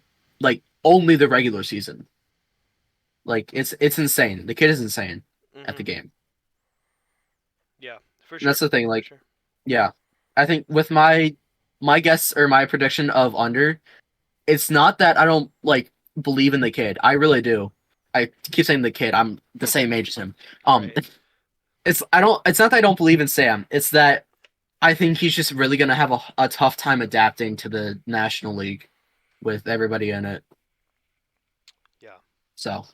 Well, there you have it. Swinterland Sprigatitos. The first one we don't all agree upon. Over, I picked Ainsley and Carter with the under. Let's move on. Next up, your reigning champions of the Continental League for the first time in franchise history, the Lukeville Goethers finished 6-6. Hard to believe that they did not finish with a winning record, but they come in here 5th place overall in the standings from last season. Carter, do you want to take us through this journey through last season, or would you like me to? I can do it. Okay. So I opened against Sam, and that was a tough open. I think actually you opened against Caleb. Oh yeah, actually I did. I opened against Caleb. That was a great open. A complete opposite from the way that Sam went. Yeah. Correct, kid. Well, okay. You know what? Perfect game, Caleb. Shut the fuck up. So perfect game to start out my season. I think that's a really good way for me to start my season. 4-0 perfect game. I think honestly, the perfect game was just that Caleb hadn't adjusted to my stadium yet. Like, I really don't think that perfect game would have happened on any other stadium for me. It's the same that I think you said something along those same lines when you got yours against me. Like, my stadium is just perfect game city. Mm-hmm. Like, there have been 3 on mine, right? 3 on mine and like a couple no hitters. It's really is a pitcher's park. Um, so 4-0 perfect game. Then I lost 4-2, and then lost 2-1, and that was a bit rough. But I'm glad that they were close.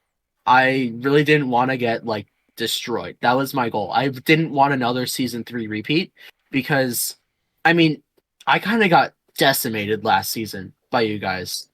Like, especially Ainsley and Sam. They were the tough ones to beat. Like, you were tough to beat as well, but like, you know what I mean. Um, Yeah, yeah. I think Sam and Ainsley really kind of took it away from me. And then not starting out, getting destroyed, like getting a 1-2 record start of the season, I like that. It's not good, but like I'll take it. And then who did I play next? Was it Ainsley or I Sam? think after that you played Sam in the choir room. Sam? Okay. So starting out, losing to a perfect game, 4-0. Not the best start. I think I was just scared to play Sam. I'm not gonna lie, I was so nervous to play him. And him his pitching was just on point that game. I couldn't get the way his curveball landed down. I really didn't know how to hit it. And then I came back and uh 5-3 in the second game. I was feeling more confident, and then 4-3, and I got the series win. So, 3-3, 500, and I like that. So next was Ainsley, I think, right? I think you played me and then Ainsley. Okay, you, and you were annoying to play. Not annoying, but like, You're welcome. I I don't like playing against you because you are very good at the game. I mean, 2-3 to start out the series. I was actually kind of amazed that I didn't get destroyed.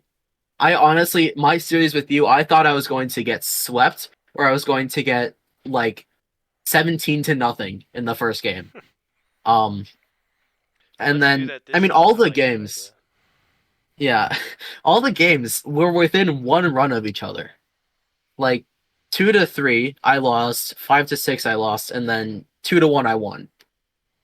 I think that 2-1 was the most intense game I've had besides Game 7 of the World Series, Wow. because we were both focused so hard on that game. I think because like it was so close of a series as well.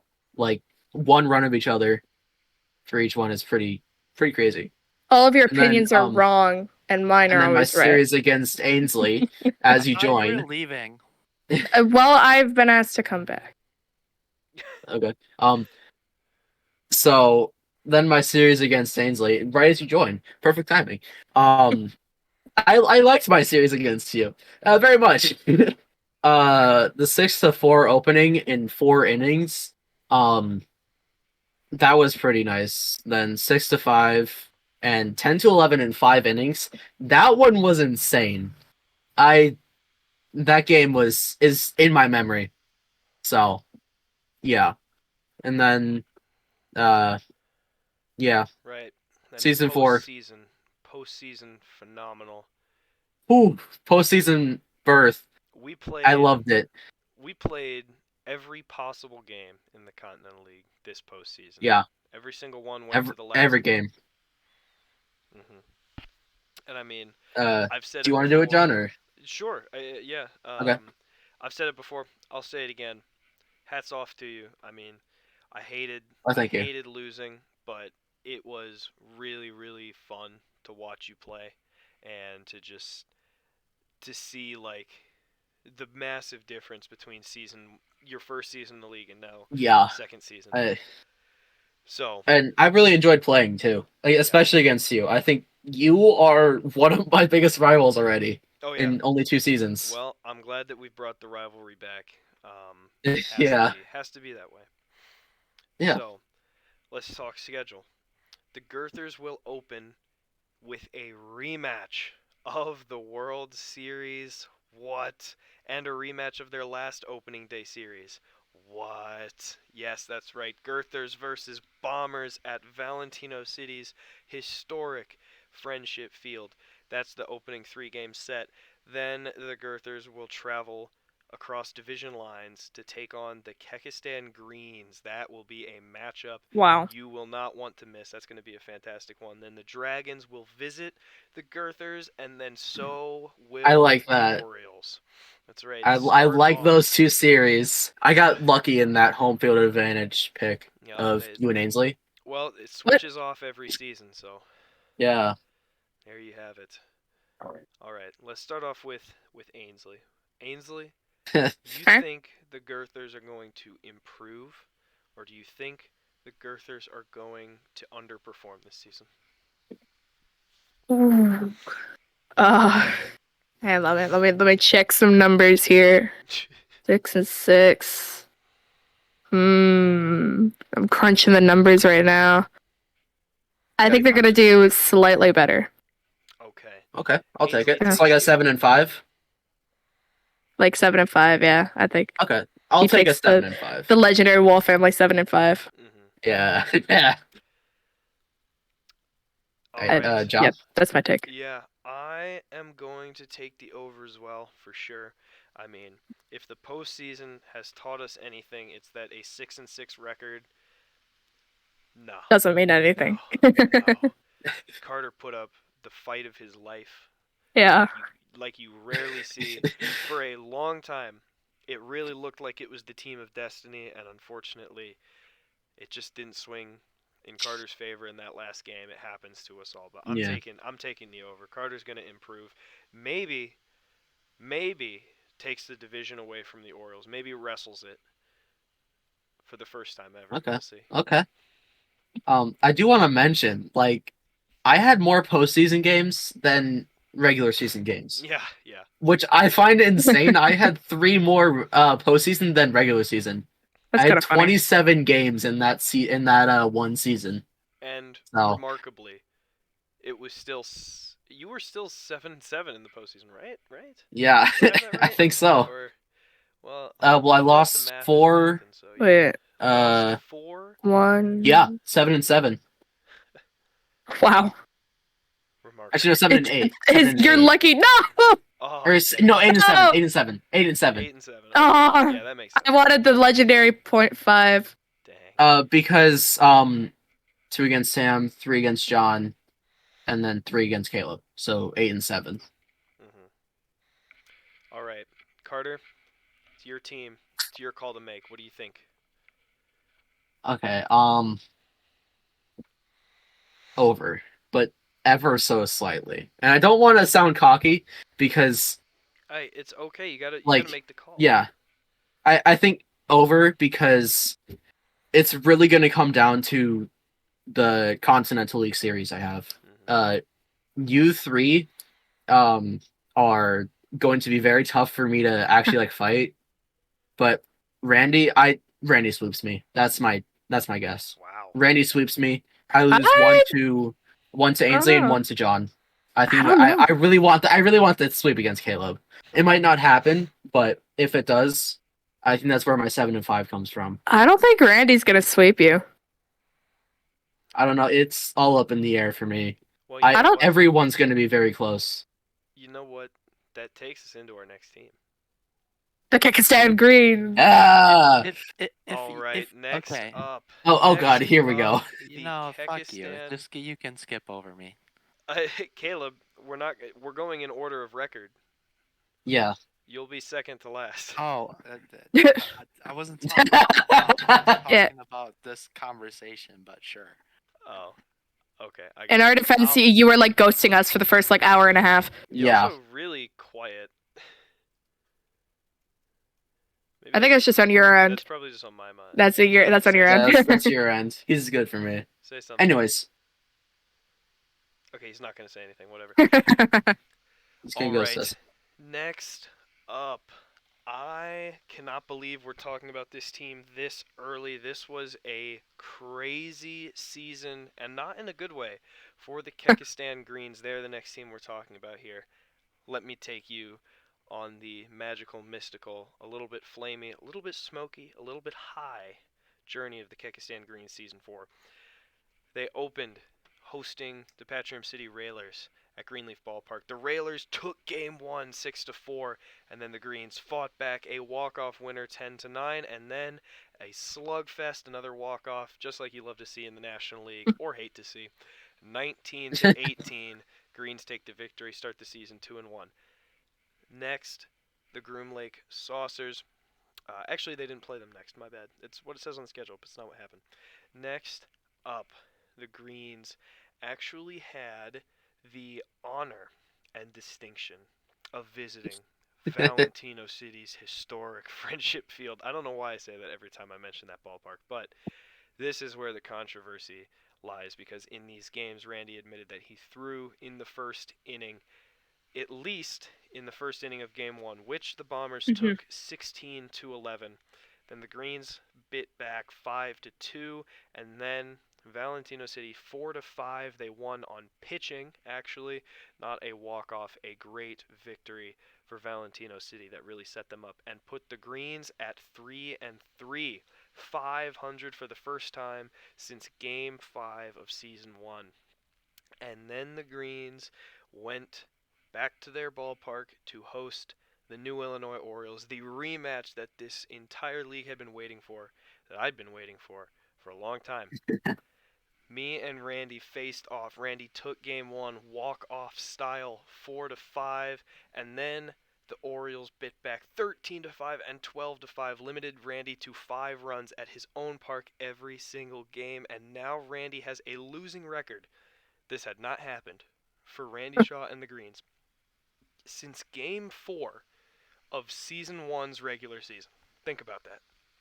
My Randy God. Shaw had never had a losing record since Game 4 of Season 1 until now. Wow.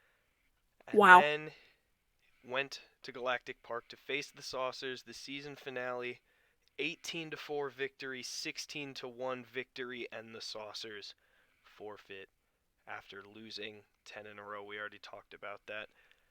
So the Greens managed to climb back from a 4-5 record with a sweep of the Saucers to finish 7-5, 2 games out of first because the National League was a dogfight, and make the postseason.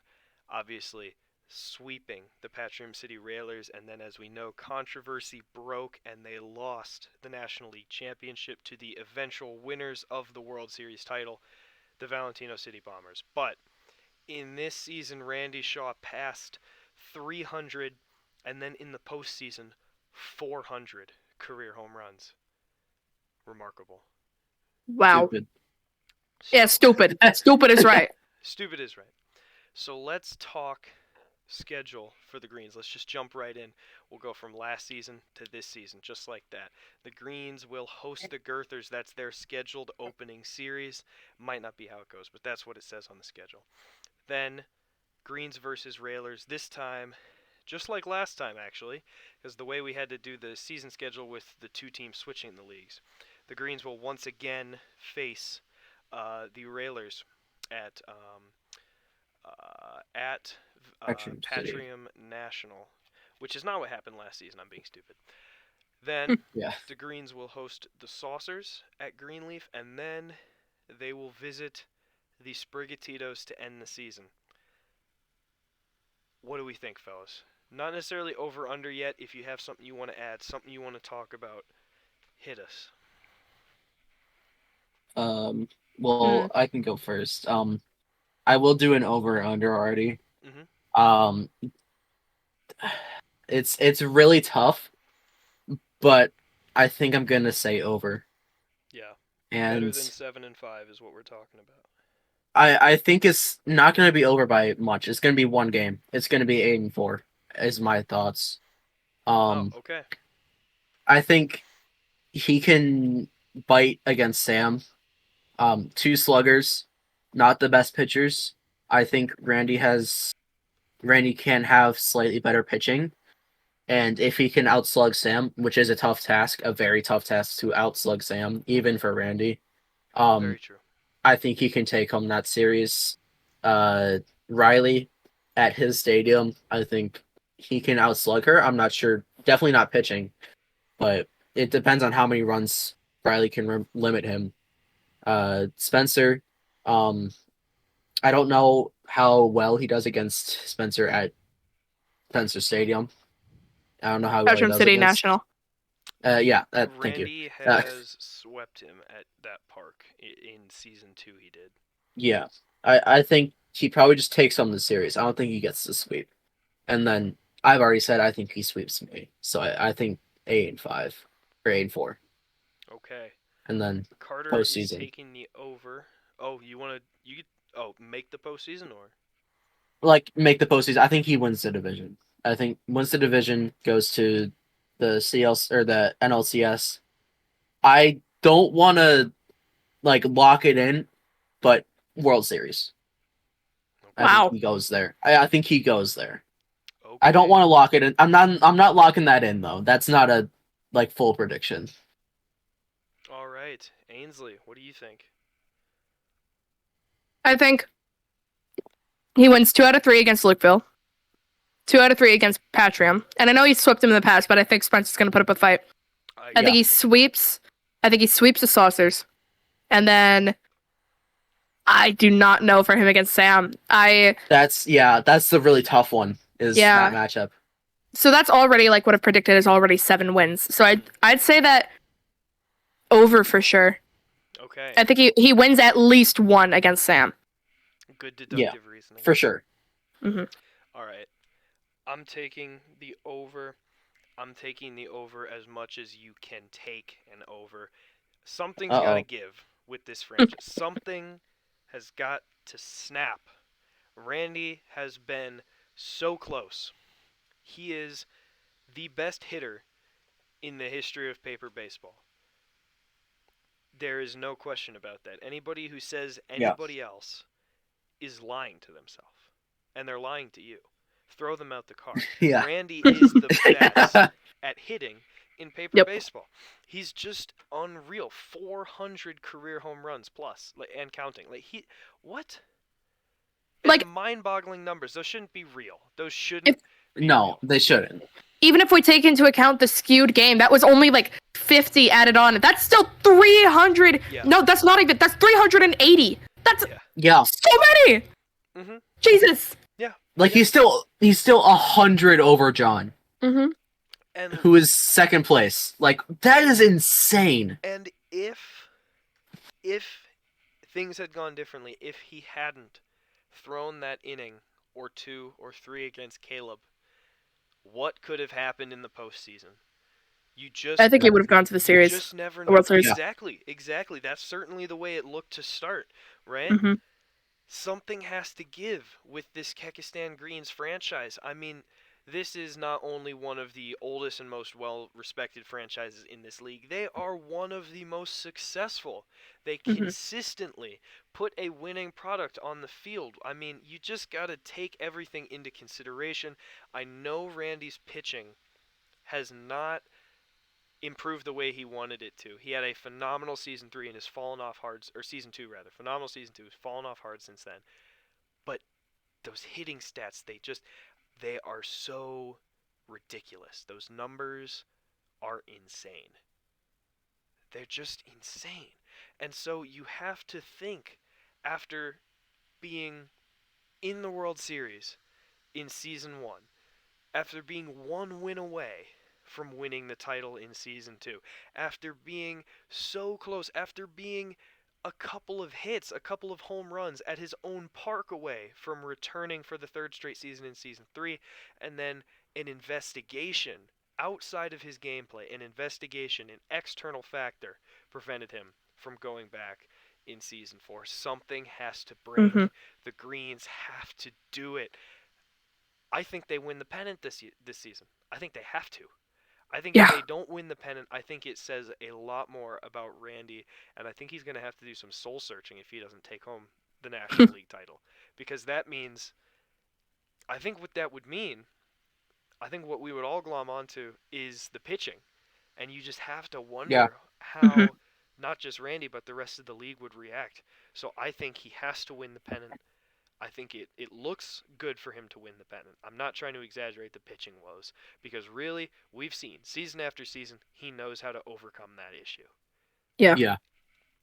I think Kyrgyzstan takes the pennant. I'll put it down right now. That's my prediction. Taking it over. Wow. What do you think? You've jinxed him. He's not going to do it.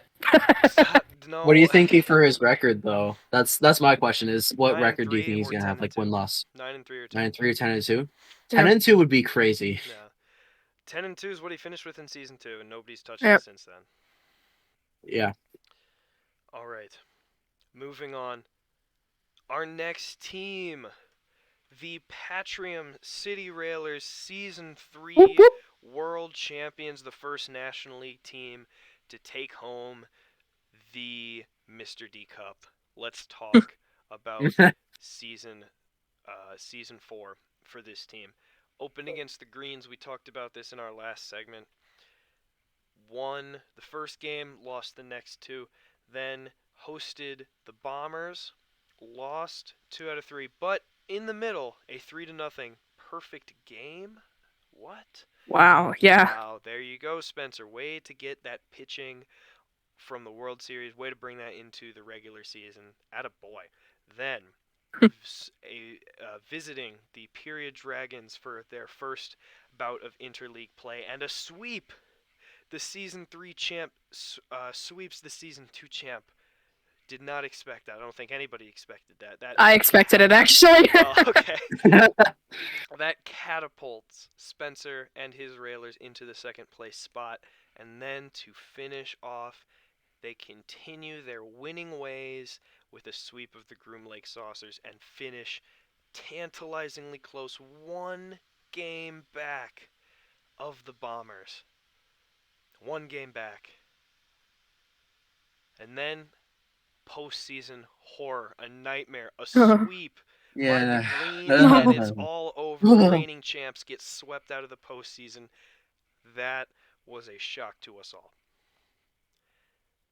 So let's talk about season 5, because this is a team that doesn't need a rebound, in my opinion.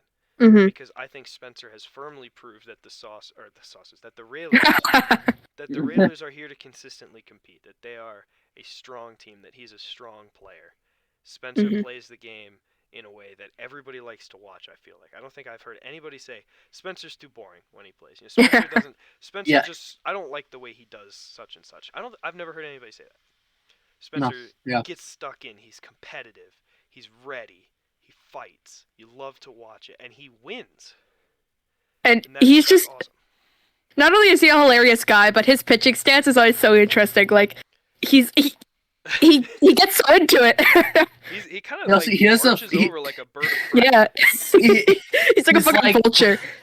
He's like 2 millimeters off of the stadium, and he like follows through. That follow through is insane. One of these days, I want him to follow through and then just like boop the batter on the nose or something like that. One of these days. It would be funny. Mm-hmm. So, I think we all agree the Railers don't need a bounce back in the regular season. What they want, what Spencer wants desperately, is to make up for that sweep in last season's postseason, make a deep run, maybe make it back to the World Series. I think that's what he wants. I think that's the goal for this season. They open up being hosted by, the Swinterland Sprigatitidos at Pelago Park. Then they host the Groom Lake Saucers. They travel to Valentino City and Friendship Field in interleague play. Remarkable to say that's an interleague game now. But here we are. Yeah. And then they host the Greens for their season finale. Ainsley, start us off. What do you think? So you finished 8-4, right? Yeah. Yeah, 8-4. Ooh. Call the rematch against Sam is gonna be interesting. That's yeah. Sam's gonna be fighting like fucking swinging. He's gonna be fucking swinging in that series. They're both gonna be like Spencer wants to get he'll want to get a good start to the season. He'll want to like keep up like the start he had, or not the start, but like the record he had in season 3. And Sam's like he doesn't want to get swept by Spencer. He doesn't want to lose to Spencer again. And I think that series is going to be a huge deciding factor, assuming we do it first, like the schedule says. Yeah. I think that's going to be a huge factor because that's a rivalry right there. I think he finishes with a similar record, if not 9-3. So the same or over. All right, I need to go for 10 seconds. While I do that, Carter, why don't you tell us what your pick is? All right. I'm thinking. He's thinking that's dangerous. It's either it's under or it's the same. Interesting. Under. I don't think under as in like I think he finishes either 7-5 or 8-4. I don't think there's an in between. I think opening the season against Sam, being hosted by him, I think he wins that. I think he takes 2 out of 3. I think against Riley, he also takes 2 out of 3. Now, Caleb, this is the interesting one. I think he only takes 1. And really? I'd agree with that. I'd agree with that, actually. I think he takes 1, and then I think for revenge, he sweeps Randy. And that's his 8-4. Wow. Or he takes home only 2 of the games against Randy. Wow. And gets the 7-5. He's saying the same or under. Okay. In case you didn't catch, either the same or 7-5. 8-4 or 75. Wow. Carter is going to take the under. Ainsley, did you take the over or the under? I took the same or the over. Okay, I'm just doing over unders right now, so I'm just or over. Over, yeah. So I didn't realize you were writing this down. Just as a note, I'm considering I'm 50-50 whether I want to lay off this season because I've won the World Series or if I just want to go for it. Well, you can't throw. Yeah. Right, but I'm not saying I'm gonna throw, but I'm not necessarily going to try. There's a different level of mental intensity involved that I don't think counts as throwing. It's just like I gotcha. Yeah. Okay. Yeah. So, I'm actually gonna side with Carter on this one. I'm gonna take the under, and the reason, really? Yeah, the reason for that is just I love Spencer. I love his competitive energy. I think the Saucers will be better. I think the Sprigs will give him a fight. I think Randy consistently gives him a fight. And I think him going up against Caleb in the interleague play is just a tough matchup. And I just don't know if that 8-4 record is repeatable. It's just as simple as that. I don't know if it's repeatable. That's nothing against Spencer because I think he is going to kick some ass in the postseason. But I think for the regular season, I'm taking the under. Wow. All right. So, which team are we doing next? Because the next two are tied. Yeah. So we're going to do Valentino City because they had a forfeit count for one of the wins. Okay. Yeah. Yep. I think that's fair. Tell me. That's fair. That's fair. Yeah. That's fair. That's fair. Caleb might disagree, but. Right. I think I would have won anyways. The way Riley was playing, I think I would have won, and she knew that. Probably. Damn. What a way to phrase it! What a way to phrase that, yeah. I will say, my little sister made me a milkshake for dessert. W. That's why I had to leave. W. Gigantic W, frankly. Adorable. It tastes phenomenal. Shout out to Hattie, the real MVP of the league. Let's talk about your reigning world champions. The miracle season of the Valentino City Bombers. Let's take you on a journey. They started off against the Lukeville Girthers, won 2 out of 3 after getting perfectoed in Game 1. Started off with a winning record. That had never happened in the history of their franchise. Yeah. Never happened to start off with a winning record. That tells you everything you need to know about the difference that this off-season training made and the different way that Caleb approached this season. Next, Patrium City. 2 out of 3 Whoa. again, and nobody expected it. Another perfect game sprinkled in there, but Caleb came back again, 9-4 in game 3. Then the Greens. I know there's a little bit of a rough edge on this series because, as we know, Randy was not necessarily playing entirely to his full strength, in the first inning of game 1. But that game, I will remind you, ended 11-16, a 5-run victory for the Bombers. Yeah. They still won 2 out of 3, and then a sweep of the Saucers. They did not lose a series that whole season. They did not.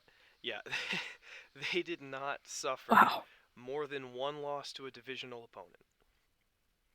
And for the first time ever, they won a title, the division title. Then they got a bye to the championship series where, as we know, the controversy came back into play. But then Caleb put on a phenomenal show of pitching and hitting in game 2/4, depending on how you count.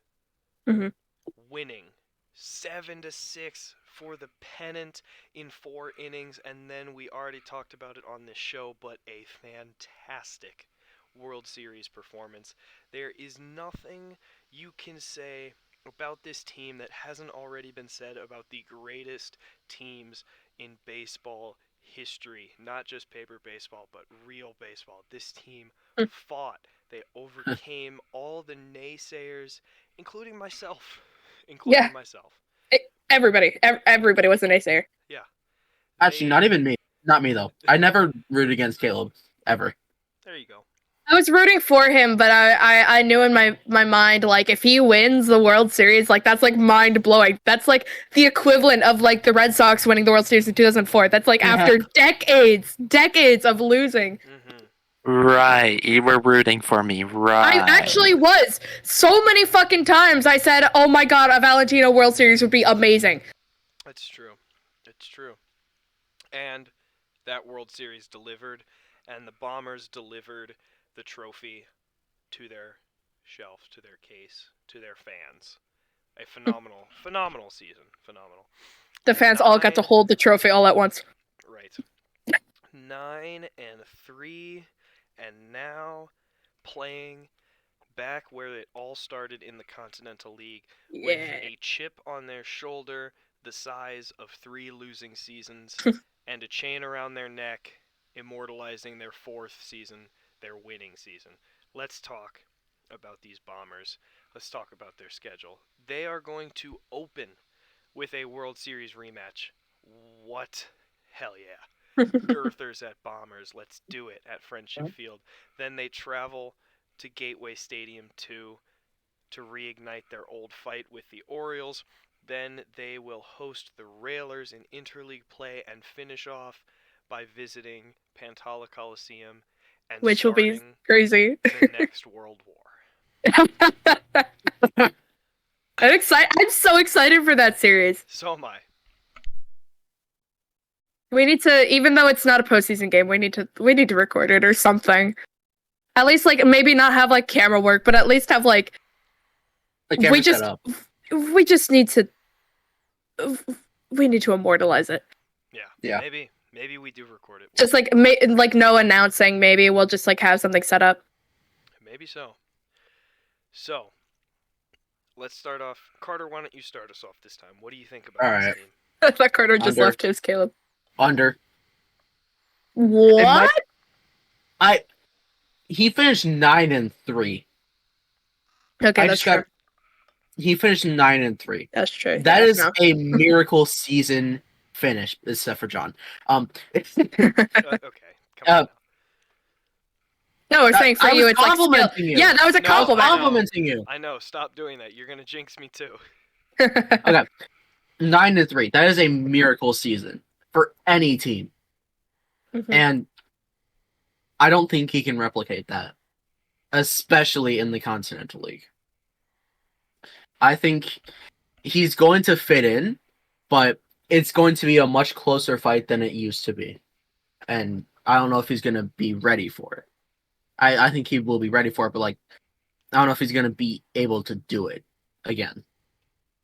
I think he takes 2 of the Girthers Bombers World Series, not World Series, series. Yeah. I know I was joking about the sweep, but he's probably going to take 2 on his stadium. He takes 2 against the Orioles. I think you take 2, Sean. So I think he's 500, 3-3 against Spencer at home. He takes 2, but it's going to be close. So 5-4, and then I think he wins 1 of the games against Ainsley. It's interesting. 500 record. Okay. Ballsy. So with a capital Z. Carter puts the Bombers at 500. Ainsley, what do you think? I think I'd agree in saying that it's going to be under, but I think it'd be closer to like 7-5. I think he takes 2 against me. He takes 1 against Spencer. What is that? That's 3. Yeah. John takes 2. And okay, this isn't adding up to 7-5, but I'm just like bullshitting. And then I really don't know for him versus Carter. Yeah, I think we saw in their actual World Series matchup that it can really go either way.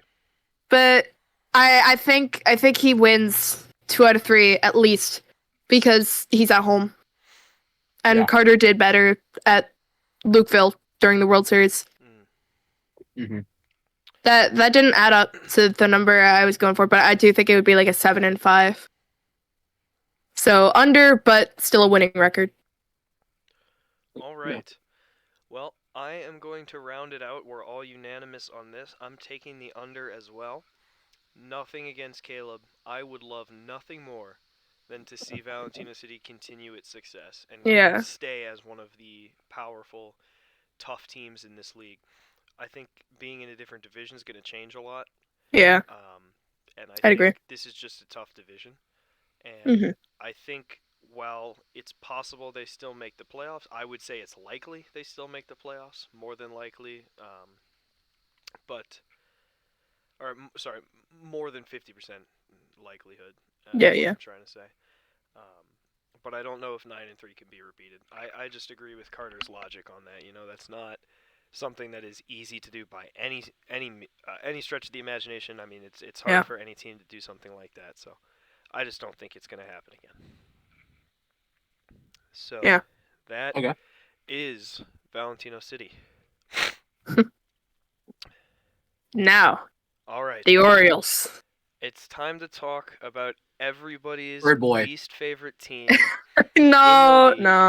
The team that consistently chokes the pennant series. What? You know what's actually kind of funny about your team, John? Mm-hmm. Like, when you think about it, yeah, your team would be like the St. Louis Cardinals, and not just because you're a Cardinals fan, but in some ways you are the Yankees in the way that, like, whoa, I accidentally just said something.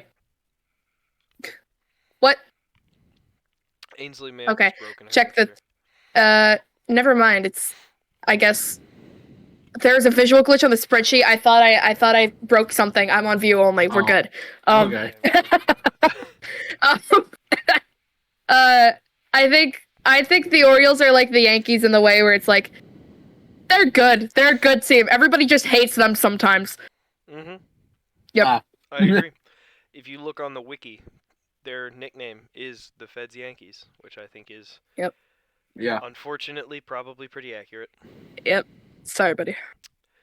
All right. L Yankees. Let's talk about the new Illinois Orioles. Their second 9-3 season 4, their 4th consecutive division title, opening against the Dragons with a series sweep, following that up against Lukeville 2 out of 3, and then 2 out of 3 against the Greens. That was an awesome series. I loved that series, not just because I won, but it was really fun to play Randy again in games that meant something.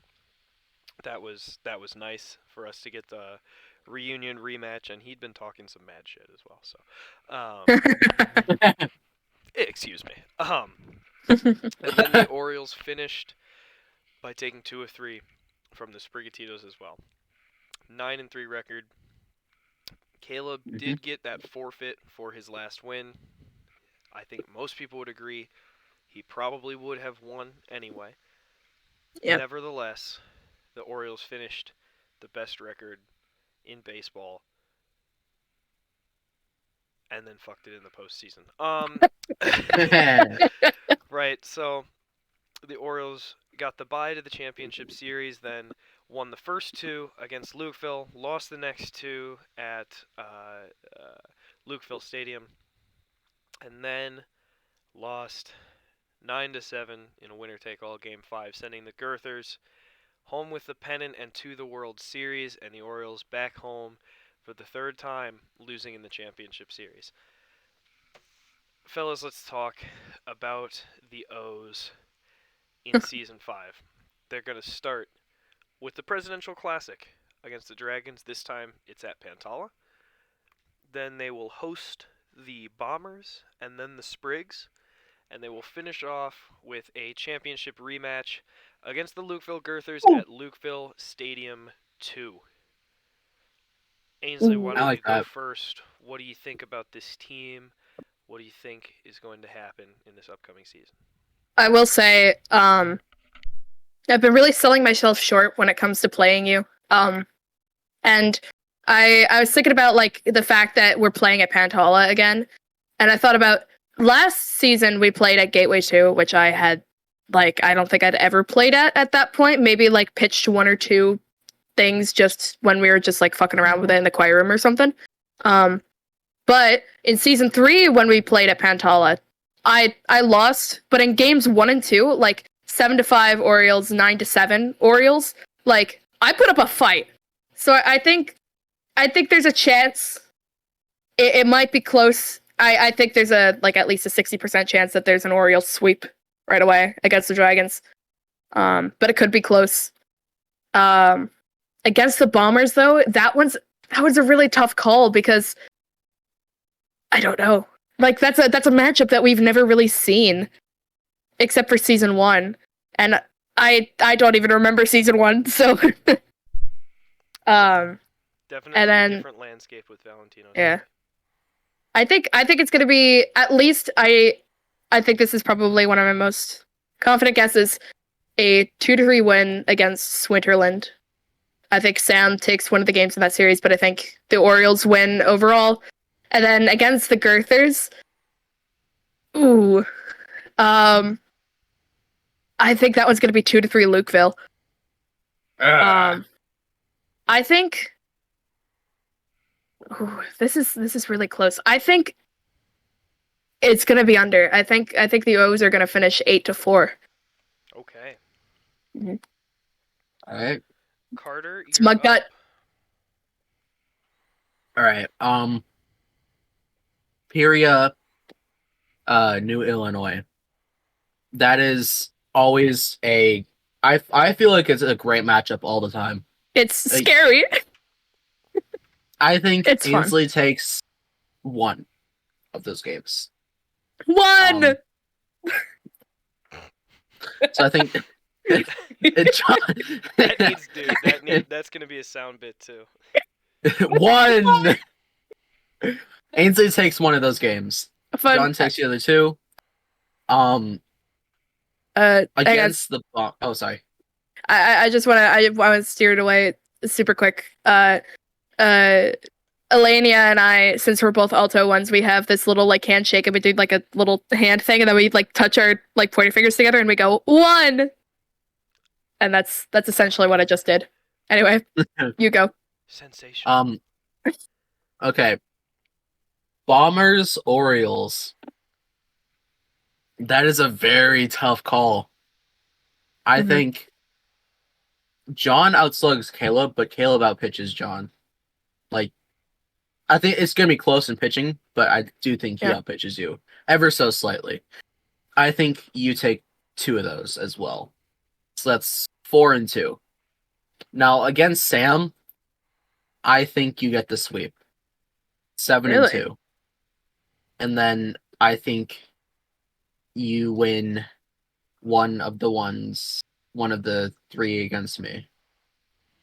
So 8-4. I'm going under. All right. Close, Carter, though. Like, a very close. Carter takes the under as well. I'll finish it off again. I think under as well. This is a tough season. Yeah. Tougher schedule than Yeah. last season for sure. So I don't know about the 9-3. I don't think it's going to happen again. Maybe somebody else even takes the division. You know, maybe somebody.